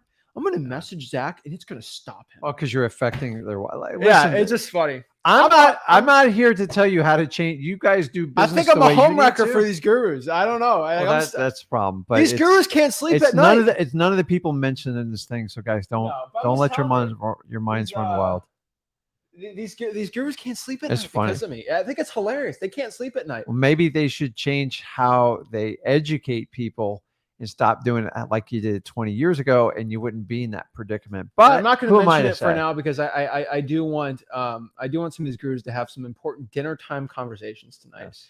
And I think tonight's going to be a rough night for some gurus, specifically a couple of gurus that I know, because they're going to have a very rough conversation tonight. And I know these gurus ain't sleeping tonight because they're going to find some interesting messages, but we'll get into it. Well, you're in a new economy, and I don't know about you, but like people are tightening up their budgets, and I don't know, 5 to 10 grand guru course sales. If you're a guru watching this, DM me and I'll let you know. I'll give you a yes or no. Well, you would know if you DM somebody. There's no question. I don't know. Oh, there was. So you can message me. A lot of them have my numbers. I'll text you and I'll give you no, it was not you, or maybe it was. I'll give everyone the common courtesy so you guys can sleep at night because I'm a nice guy. Anthony, I got my first deal in 3 months, closed 4 deals in my first 4 months. Anthony, let's go. Guys, why do you think we do the free stuff? Why do you think we help everyone? Why do you think we try to give as much great info as possible? Because people like Anthony are changing their lives in wholesaling real estate. I love it. Awesome, awesome, awesome. Guru says follow-up is so important, but never explains the process and how to do it and what tools to keep track. So I think this is a little overstated because I think following up, I don't think there's a special thing to say to follow up. So I don't think it's the guru's fault. They're actually giving good information there that the follow-up is important because it is. A lot of them try to hide it behind a course, but like, honestly, they kind of tell you what to do. What is following up? Hey, are you still looking to sell the property? I'm just checking in on you. Like, it's not like, don't think it's like this hidden thing. Like you're just calling somebody. A lot of the CRMs kind of automate this process. Podio's on there. I have it for free in the course. Gurus don't want to get on the weed on it, but like, honestly, I hate the word guru. Like follow up you just have to find a system that you can follow and understand and then help you, because the idea is when you deal hundreds of motivated sellers after a while, there's no way you can keep it all up here. And if you are, you're not doing enough quantity. So If you told someone you're going to call them back in 2 weeks or 30 days, and 2 weeks, 30 days go by and you don't do it, then your follow-up is going to fall apart. So the beauty with Podio, and I like Podio, it's pretty much self-automating with follow-up tasks on there, and it doesn't really cost any money to do it. Or you can use one of the big paid fancy services and pay $200-300 a month, and it'll do it for you. But you're still going to have to make the call. There's no piece of software that's going to call that's legal that I know of, other than without you actually being involved in the call. So all it does is remind you to call. Hey, here's the 8 people you said you were going to call back on the 15th. Give them a call, and that's it. And then you got to know their name, sometimes their pronunciations, yada yada. Oh yeah. So Monique, after 4 months of learning and studying and being nervous to get on the phone with the people, I finally landed my first virtual contract, $1,500, and the seller was happy with it. Perfect. Congratulations. Monique took action and made it work. Yeah. And her success will lead to other ones, and the profits only get bigger, and that's how it works. I'm telling you guys, it works really, really well. Congrats to Monique there. I love seeing that stuff. I like it. Awesome, awesome, awesome. Let's see here. Santana World says they're talking about so much. Yeah, that's kind of how it works out. But yeah, so it's kind of funny out here, but it's true. So I would love to tell you that didn't happen multiple times, but unfortunately it did. I have to go break it down and drive these gurus crazy. But guys, if you want to hop on, talk to us one-on-one, how do you do it? Just go to freewholesaling.com. And also, the one-on-ones are at Wholesaling Houses for Real, our free real estate wholesaling course, where we teach you how to get into wholesaling real estate absolutely for free. Here we are, freewholesaling.com. And yeah, you just go to Wholesaling Houses for Real, click here, hop in, click the join here, and you'll be joined absolutely for free. Boom, boom, boom. How is this person in here? We're going to block them. So people are selling courses in here. You see this person? Got to block them. Banned from group. Hold on. I got to ban some people I see on here. Man, crazy I found some of these people. All right. They even pop up on the top. Kind of crazy. Oh, they want access to the course. You can't blame them. Their pictures even pop up in the beginning. All right. Whatever. No big deal. Okay. So I'll answer one question. Hey, Zach, ever thought about doing a live seminar? Guys, this is a live seminar. Like, this is a live seminar. Like, isn't this a live seminar? We're trying to find the fastest way to deliver you information without taxing you with obviously the course fees. But listen, guys, I'll meet you anywhere, but you got to hop on a plane. You got to get a hotel, and we just want to help out as many people as possible. So have we discussed it? Yes. But until we explode our size, we just want to help out as many people as we can right now, and that's our focus. Wants to know if we're doing it in person. No in person for the foreseeable future. We just kind of like doing our online thing. And guys, I don't do this to make money. I don't do that. Like, I can get in front of thousands of people every single day on a camera. Like I just, yeah. You got to keep in mind the reason people get you together. Like, although I do enjoy the human interaction, they got to sell you something to justify it. Yeah. And the problem is we're not really selling you anything. So why am I like, for me to get together other than the feel good, it doesn't make sense. All the gatherings and seminars have always been like, get a hotel room, get everybody there. And then they'll drop 50, 100K. But then they got to sell you $300,000 to $400,000 in course sales. And then it's not, by the way, the problem is the rally, the get together winds up being a pep rally because you can't ask any questions. You're just going to get the feel good story and how you're going to get super rich. And we're going to handhold you through the process, and that person's gone. And then another person's going to teach you, and that's it. That's the problem with the gathering. Okay. There's no, because we've been invited pep rallies to so many places to speak. I say no, because I'm not here to make money off of you. Okay. I don't have my program for $10, $12, $20, $30,000 to go be mentored for. I don't have that. Okay. Like I don't want to do that. And like, I don't see the point in it. And guys, like Warren Buffett's not going out here doing seminars on how to trade stocks. Okay. He ain't doing it. He'll pull up and do interviews and stuff like, but like he's busy doing his thing. And we're not at his level, but like, I just go online and teach it. Like, I'm not going to here do a seminar on what to do. The people that go out and do all, like, I don't have a problem with it, but there is a significant time factor in it, a cost factor. Yeah. And the reason they do it is to get in your pocketbooks to sell you a course you're most likely never even going to open and use. And they make a lot of money. That's why they're doing it. You think they're doing it to like help you? I'm here to tell you. Guys, like we'll talk for 2 hours and then we talk. Like I'm not going to go fly in a plane, spend probably 3 days to go speak to you for an hour and then like fly back. I don't see the point of that. I'd rather just talk to you guys about wholesaling, dip out, do my own thing. And so there's a reason why they do that. And if you understand fundamentally why they're doing it strictly to make money, don't get me wrong, they're going to help some people out, but for the most part, you can't put an event on that without selling something. So what we want to do is build the biggest group we can. The bigger the group gets, you're going to force us to do something, but we're never going to have a get together to sell you a course. So we would want to do something fun, different. These get-togethers have been going on 50 plus years. Like there's nothing new that they're doing on it, but I'm just telling you, like, you guys put in the comments, when's the last event you go to and go, you guys get blown away with the production. It winds up being a show. It's a pep rally and a show because they're going to teach you little tidbits, get you excited and go, listen, for 10,000, I'll show you how to really do it. And then you're going to work your way all the way to a $100,000 funnel. And you're like, you know, I can just connect with Rick and Zach online. They're just going to tell me how they do it every day in the business. So we got one light and a TV behind us and microphones, and that's what we do. So until we really, like, we just want to blow this thing up and help out. The idea is creating a legacy. The more people I can connect with. If I get on a plane and stuff like that, then I can't do the online stuff as much. And it starts to, and then guys, I'm going to be honest with you. I'm a little bit selfish with my time. I want to spend time with my family just like you guys do.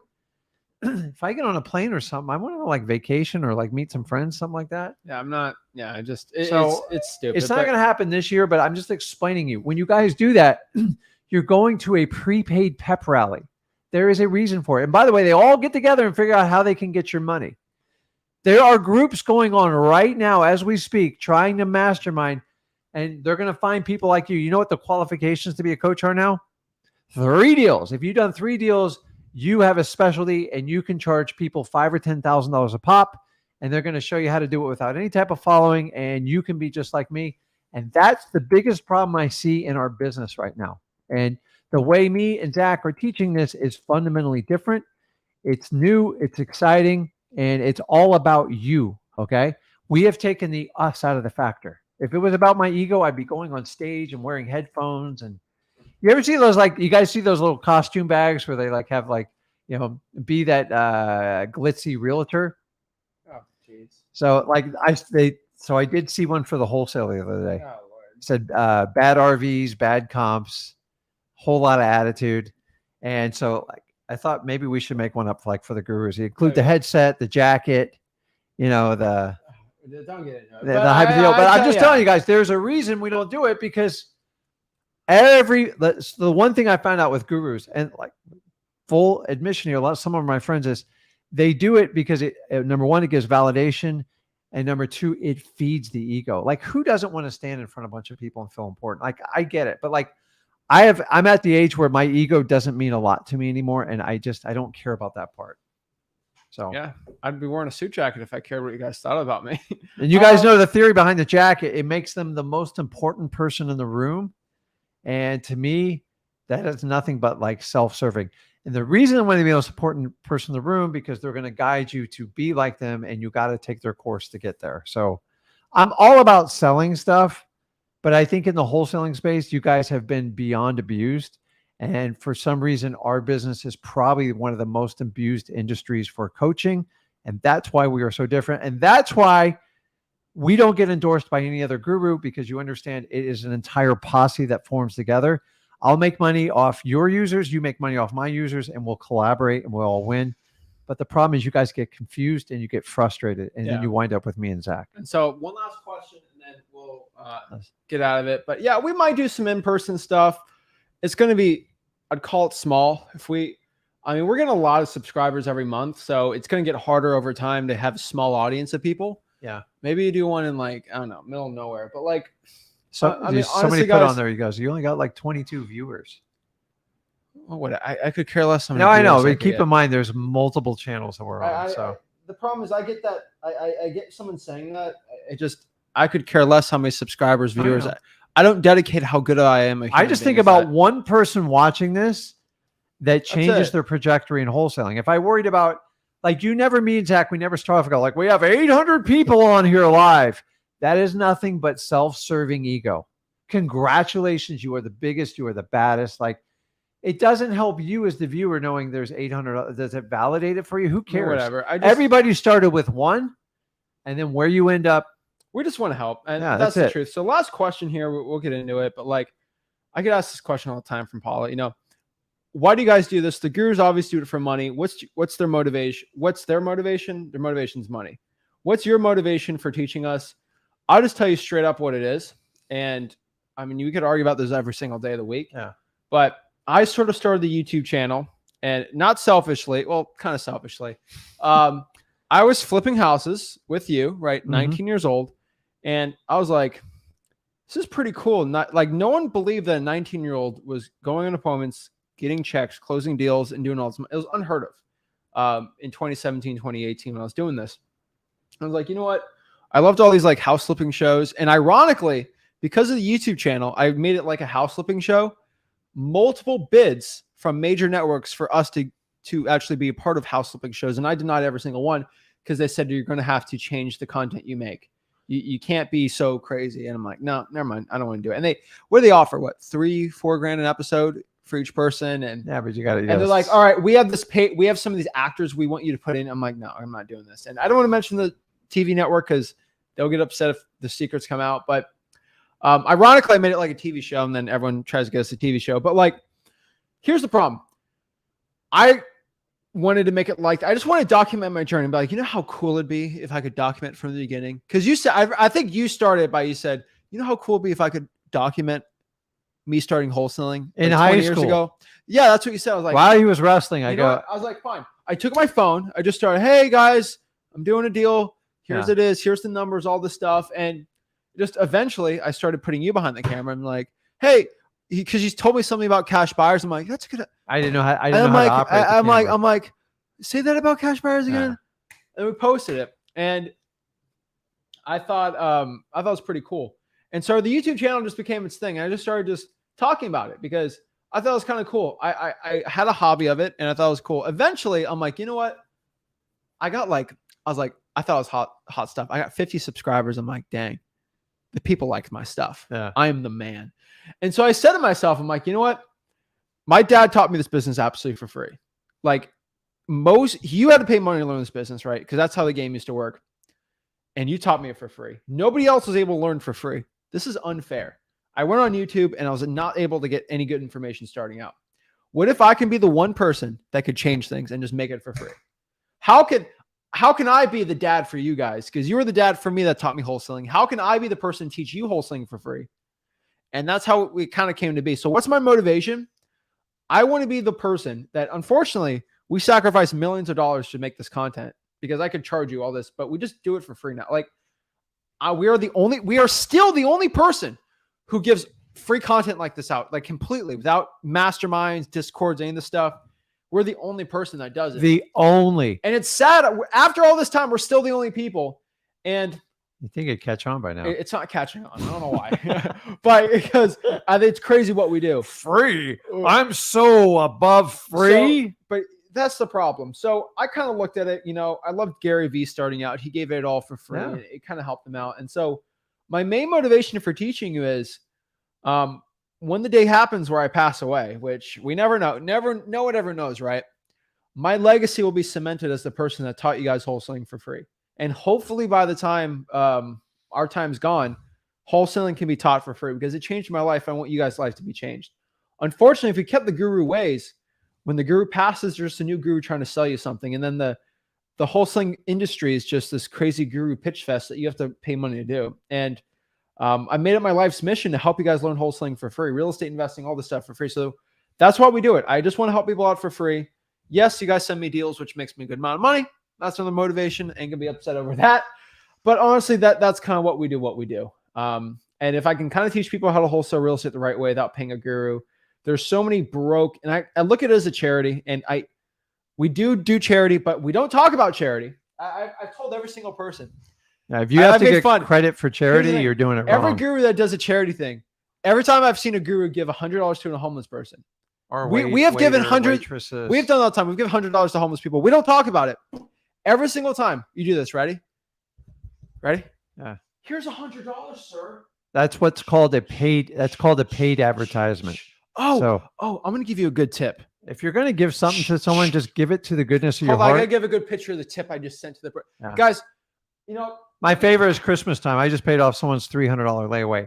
That's awesome, but just do it out of the kind of, when you sit there and film people, it's hilarious. You really make them like, it's very demeaning. Like no one's going to turn it down, but like the people like, it's look like at the homeless person when the guru posts it, they look like, because you're taking a picture of them. So guys, it's like, yeah, listen, if you want to do something nice, just do it. Cause I promise you, your validation is going to be from somebody upstairs. That's all you need it from. You don't need it from like the internet and sensations. I hate that. Like, I like the gesture and I don't want to stop people from doing it. I guess I'll take it, but it's a free paid it's a paid advertisement is what you do because you want to get likes on it. You want to get views. And the reality is they want you to buy something. So Zach's right on with what he's saying. do it for free. The reason I do this is like legacy. So I want to be able to teach more people wholesaling than any other guru in 10x whatever they do out there. The only way I can do it is not charge you because I know I can teach the most people without charging it. It is a basic skill set. And my job and Zach's job is to get you up to your first 100 grand, get you to your first deal, get you out of your own head and get you to that first 100 grand. We'll see where we can go from there. But like we are on that journey and still in that fight. And that's all we're focused on. I've never sold a course. We never will. And that's why we do it. We just want to change this industry and that's it. So yeah. Let's get some of the one-on-ones. I do want to address this question because I get asked this all the time. I will address this once. What's your opinion on Jerry Norton? Because I did have a debate with him and I get asked all the time. Ago. All the time. Guys, I will like to clear the air. I have no issues with Jerry. I have no problems with him. He's a great human being. He's a great guy. He's good for wholesaling. He's great for wholesaling. I don't have an issue with him. I think people think I do. I had a debate with him. We debated an issue and we just debated it, right? I don't have any personal issues with the guy. I don't have an issue with his YouTube channel. I don't have an issue with him. I want everyone to understand. I think people think I do. I don't. And if anyone thinks so different, it's not. Okay, I do not have an issue with him. People do put that on all the time. I do not. I have no issues with him. He's a good person. I know he's a legit wholesaler. And it's very hard for me to go and tell somebody that. No, but he is a legit wholesaler and he does show HUDs. I will give it to him. He is one of the few people on YouTube that will show a HUD. But I will tell you guys, I get this asked all the time, and I'm going to answer this once and for all. I don't have a problem with the guy. If a guy can show HUDs and he gives information and it's mostly free, I got no problems. He's not the one we're talking about. And guys, No. People think he's what I don't talk he's about. reputable, but because we do things different ways doesn't make us mortal enemies. Yeah. Like we have a different way.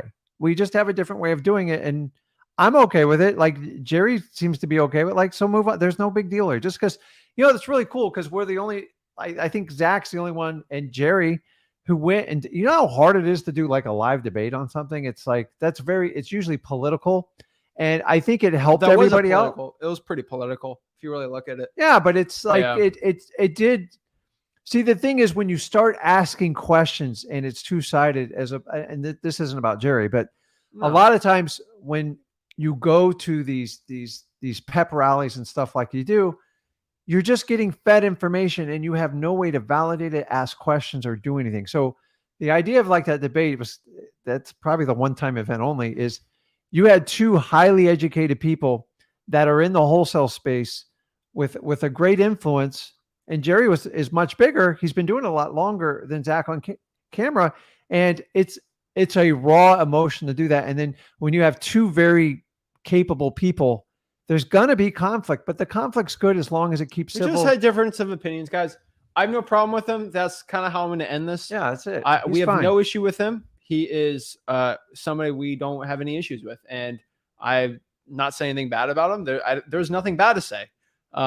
He is not who I talk about. I think people think I talk about this guy. Nothing to do with it. He is not who I talk about when it comes to legit broke wholesalers because he is very far from that. And I just want everyone to know that. I think I get comments all the time. That's No, not who I'm just talking because of about. the debate. That's it. Like I think that's why. I just want everyone to understand that's who I it's talk behind about. us, everybody, and Yeah. everybody learns. So Yeah. But let's answer some one-on-ones. let's go. Wholesale house for real. And let's get it going. But that does not neglect that there are legit gurus that wives that have been in my DMs. That does not stop that. But that one has That nothing comment to is do with still it. real. That comment is still real. That's not who I'm talking about, but those comments are still real, and I still stand by those. But it's just kind of funny. All right, wholesale analysis for real. Hop on and talk to us, and we'll get it going. So first up, we got what is up? You hear Hey, him? what's going on, guys? Hey, man, how you doing? Clear. I'm doing pretty well. I was just coming back to see if you guys could help me with kind of develop a schedule. So I started like a new job, and I'm finally getting like efficient with it. So like from like 5 a.m. to about 6, I'm working. So like, what would you guys recommend from Monday through Friday, and then like weekends is like rotation on call? What would you guys recommend? On the weekends, I've been doing a little driving for dollars. Fortunately, with this job, I am driving, so I do like do a little driving for dollars as I'm doing it as well. And also, I do tend to go to Lake Charles a couple days out the week. Is that a good market as well? Texas? I'm in Houston, yeah, Houston. Charles, Texas. And Lake Charles is like Louisiana, like. Oh shoot. Dude, what's the population? Man, Let's see here. I haven't even took the time to check that. How far of a drive is that, dude? About 3.5 hours. Wow. I mean, either Yeah, 2 days a week. Yeah, two days. Yeah, I'm not gonna say no to that, dude. Where's the 81,000? Let's add that on there. I like it. Okay, awesome. That's good. That's not news. bad, actually. How did I miss that? I don't know. That's nice. Yeah, so I've been seeing a few properties as I'm driving out there. So like, yeah, I was just kind of like just trying to figure out a efficient schedule I could have. It's kind of difficult cold calling with my like weekly schedule. What times do you recommend cold calling on the weekends, if you do? As much as you can, honestly. 2 to 7 is usually gonna be the best ones. The weekends are a little more painful, not gonna lie. But still 2 to 7 is probably the best bet. Even maybe 10 a.m. ish if you really want to. Okay. Honestly, looking back, if you could do 9 to 3, also, whatever time really works for you. Okay. And I was planning on getting the SMS with batch leads. That would probably help with the marketing with me being occupied throughout the week, wouldn't it? Yeah. Okay. And Is there anything that you guys would recommend like throughout the week? Like I usually get off at like 6 on average, like 6:30. Some days, when I'm pretty like rolling, and traffic is, saying it's not too brutal. I can get back earlier, like around 5. What would you guys recommend I do? Text blast. Try it out. Okay. Text blasting, reverse trying for dollars. I don't think you can go wrong with those strategies. Okay. Yeah. Other than that, I was just tapping back in with you guys, and Awesome. just I have a- appreciate you following up. Oh yeah, definitely. Follow up like the sellers Oh, with us. Like I still want to check in, see how you guys are doing. We care about your success. Oh yeah. No, I'm like a cockroach. You can't get rid of me yet. I like it. That's funny. And I appreciate it. Thank you guys so much. Appreciate Okay, it. man. Thank you. Boom. All right. Next here we got KJ. Hey, what's up, Zach? What's up, Rick? What's going on? I did my first deal. I closed it. It was a $2,000 assignment fee. Congrats, man. Thank you. Right now, the market I'm in is Camden County, but it's like right now I don't have. Basically, the leads are starting to dry up. I was wondering, should I just go to like a different market? Camden County, Georgia. No, New Jersey. Oh, snap. That's different, Camden. It's gonna be Philly area, Cherry Hill. Tell me, what do you mean leads have dried up specifically? So like in my area, so Camden, personally, the ARV, the house is around like 100,000. And then Sicklerville is a part of Camden County. The house is around like 250. But I pretty much contacted majority of the population, I guess, that have houses that's super distressed, like pre-foreclosures, tired landlords. And Yeah, I'm not getting any more responses. I did 2 campaigns. I have a text.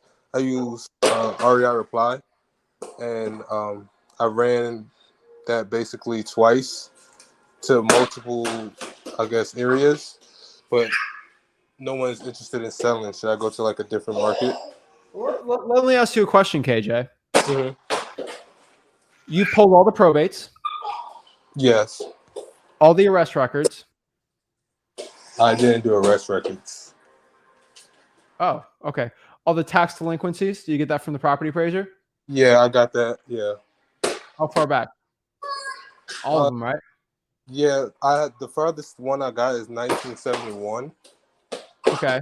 Divorce, No, I didn't do the water divorce. shutoff, No, fire damage properties. I'm waiting to get those back. Okay. Do you see expired listings, Zillow Fizbos? Yeah, I call Zillow Fizbos like every Tuesday and Thursday. Expired listings? Where do I get expired listings?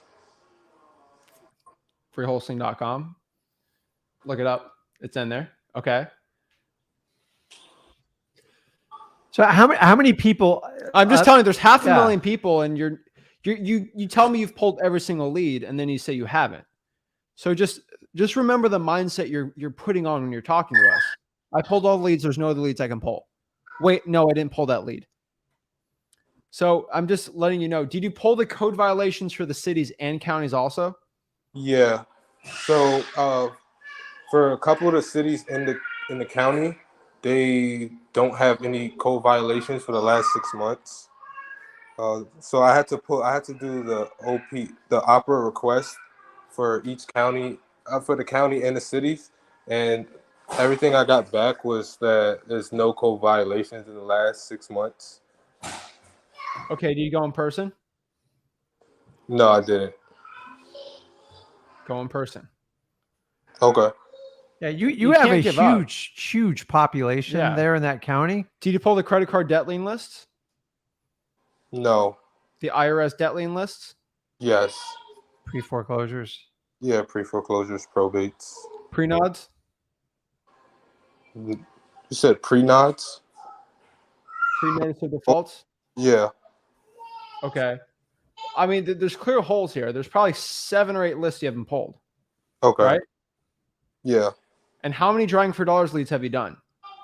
I did 400 so far. I started So- like last month. Camden County has 523,000 people, and you did 400 drawing for dollars leads. So you probably need to do more of those, Okay. right? All right. So I don't want to be like, I don't know. Yeah, because you Blunt got to with understand, you like here, but- I deal with some I have some small markets I deal with, Mhm. and like I'm buried with populations of 50 to like 90,000, and you have 5 times the population of a lot of the markets I have to do. I would love to have one market where I could pull like, listen, I know it's a 500,000, and then you got to break it down from there, but it's. I mean, Dude, you have a huge population. There's got to be a lot more leads in there. But dude, we just you got to literally dig through said it. all your leads dried up, and then you gave me 7 lists that you didn't pull. So the leads aren't dried up. You just didn't want to pull them. Your number one thing is going to be reverse drawing for dollars. Okay. And these lists, as time goes on, and if we have deteriorating market conditions and rates keep rising, these lists should get more prolific. They shouldn't get smaller. I get it. Sometimes, co-violations based on a county or city's budget, Yeah. if they're going to enforce it, but like probates, everything else, when economies get worse, these lists get much bigger.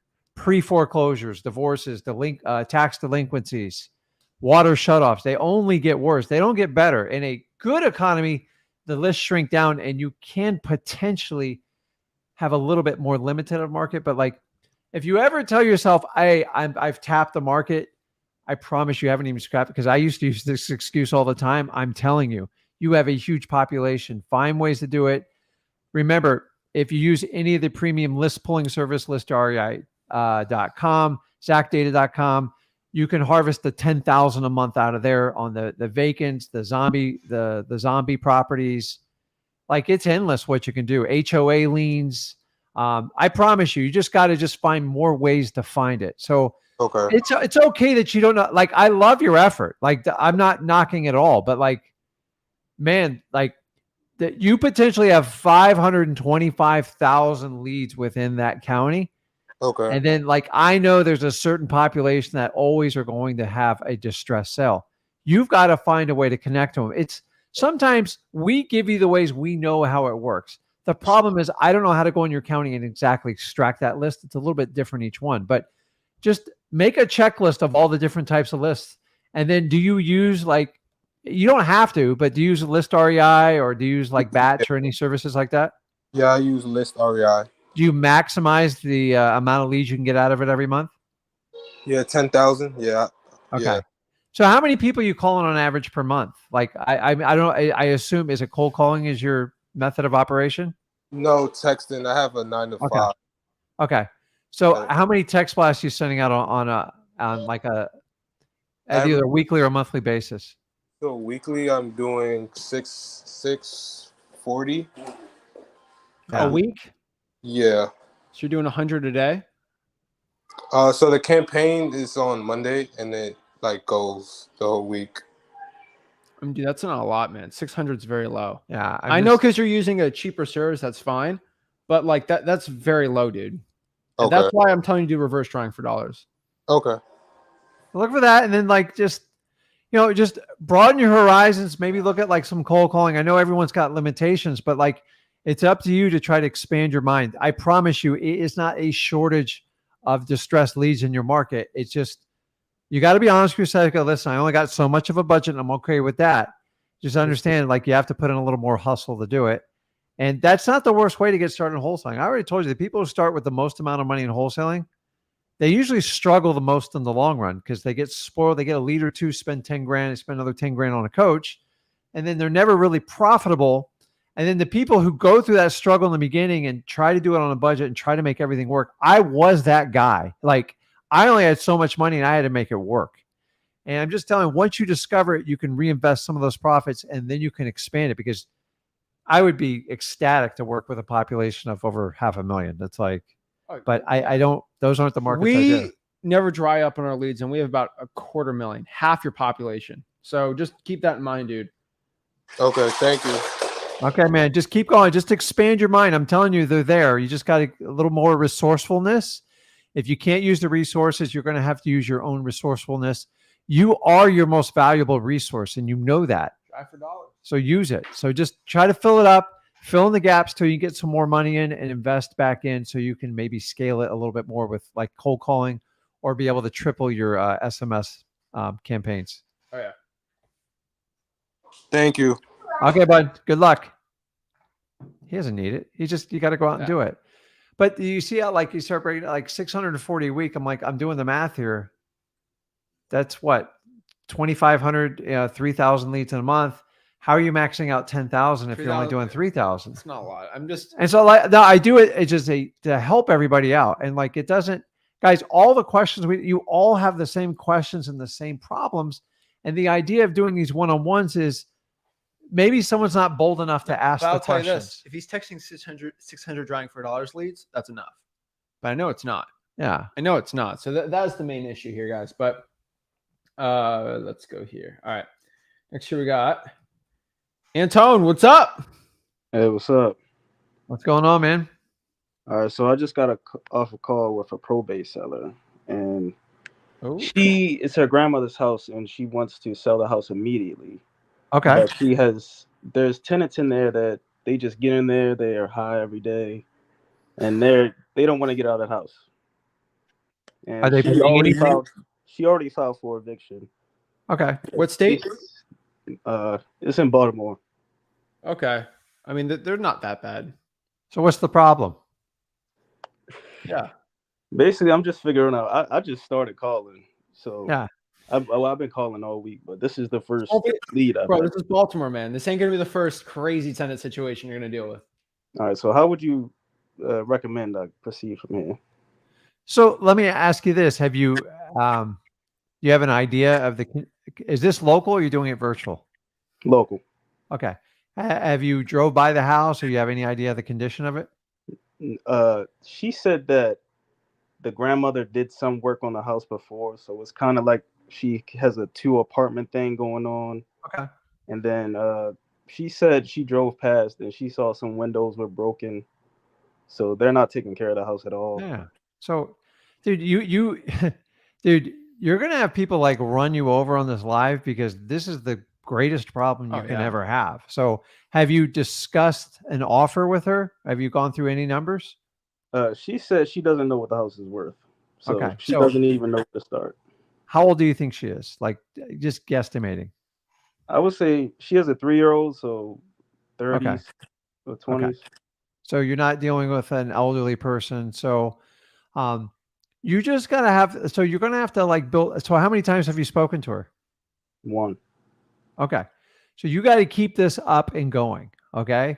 Yeah, I told her I would. Every time you talk to them, so I tell everyone it's 5 to 6 touches on a probate because probates are different. You can't just run them over. Hey, you know, what's the cheapest price you do? So you want to build up that rapport. And like, so here's an example. I go, listen, you mind if I drive by the house and take a look at it? I'll tell you what I see.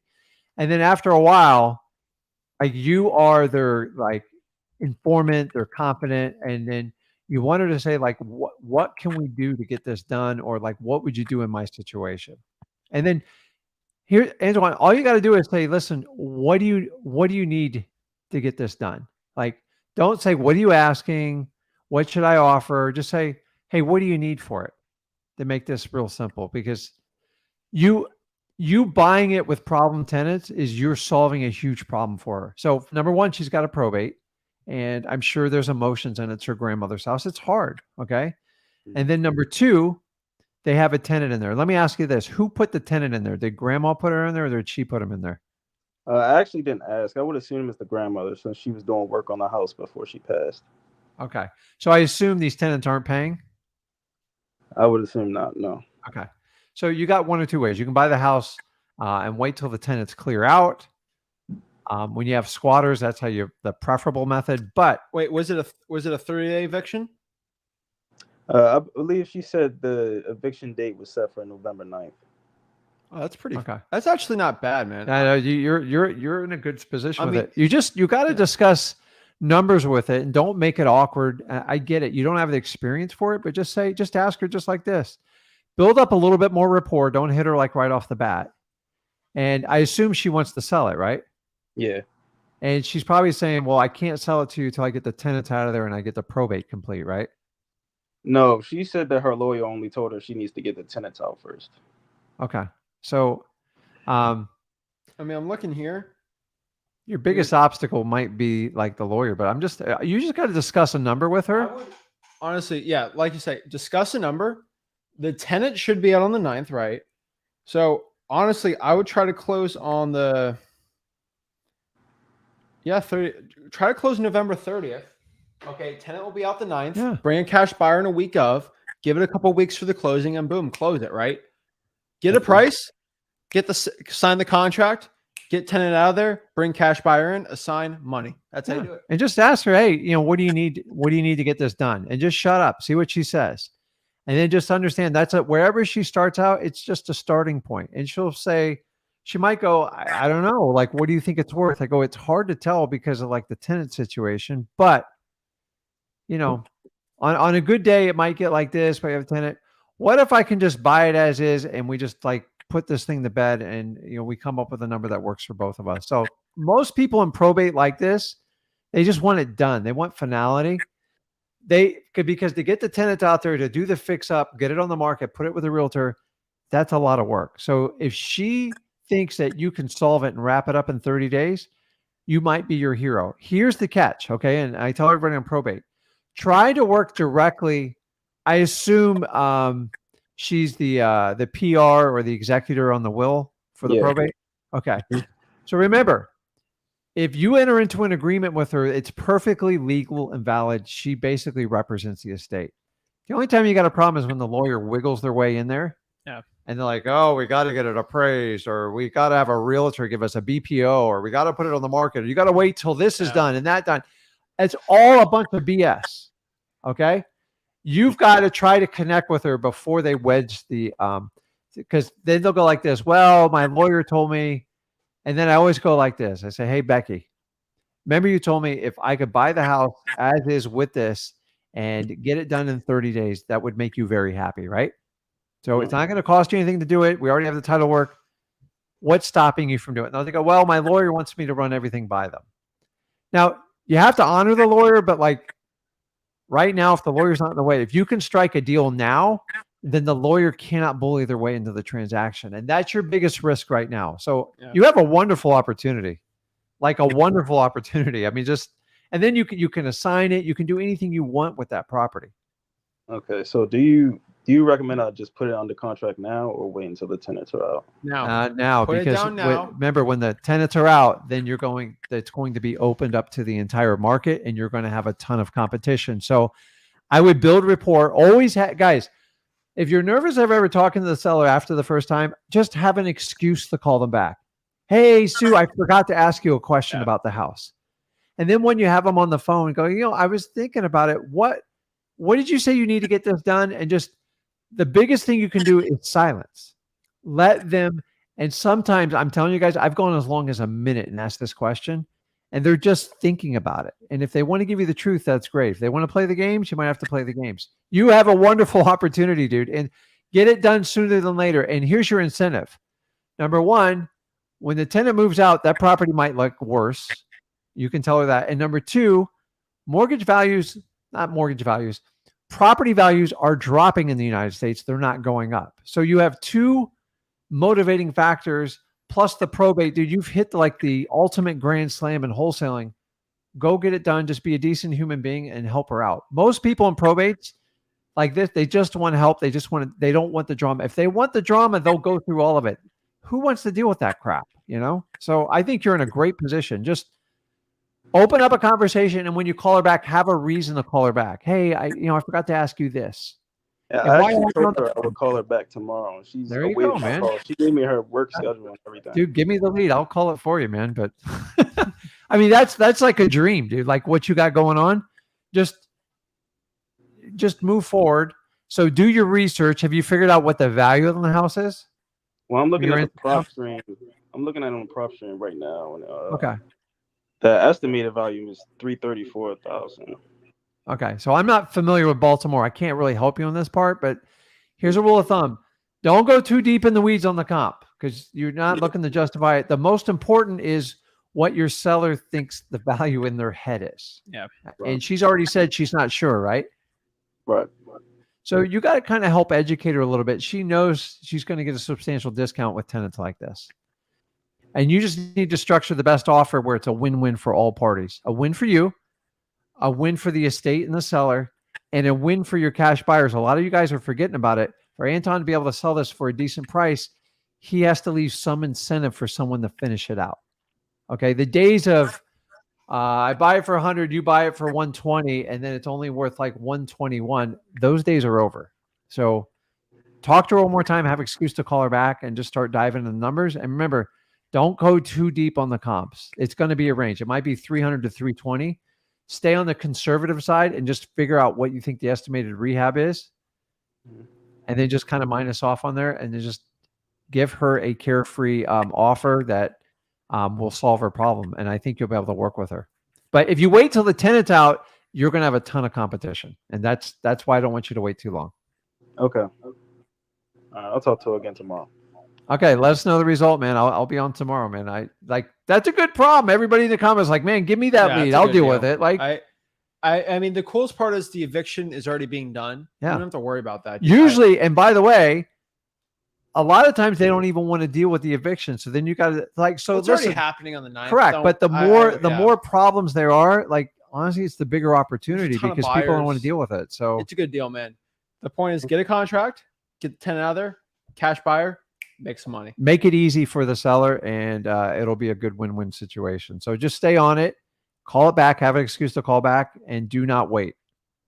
All right, thank you. Good Lord. Appreciate it. Have a good one. That one. That's a good one, man. All right, thanks, man.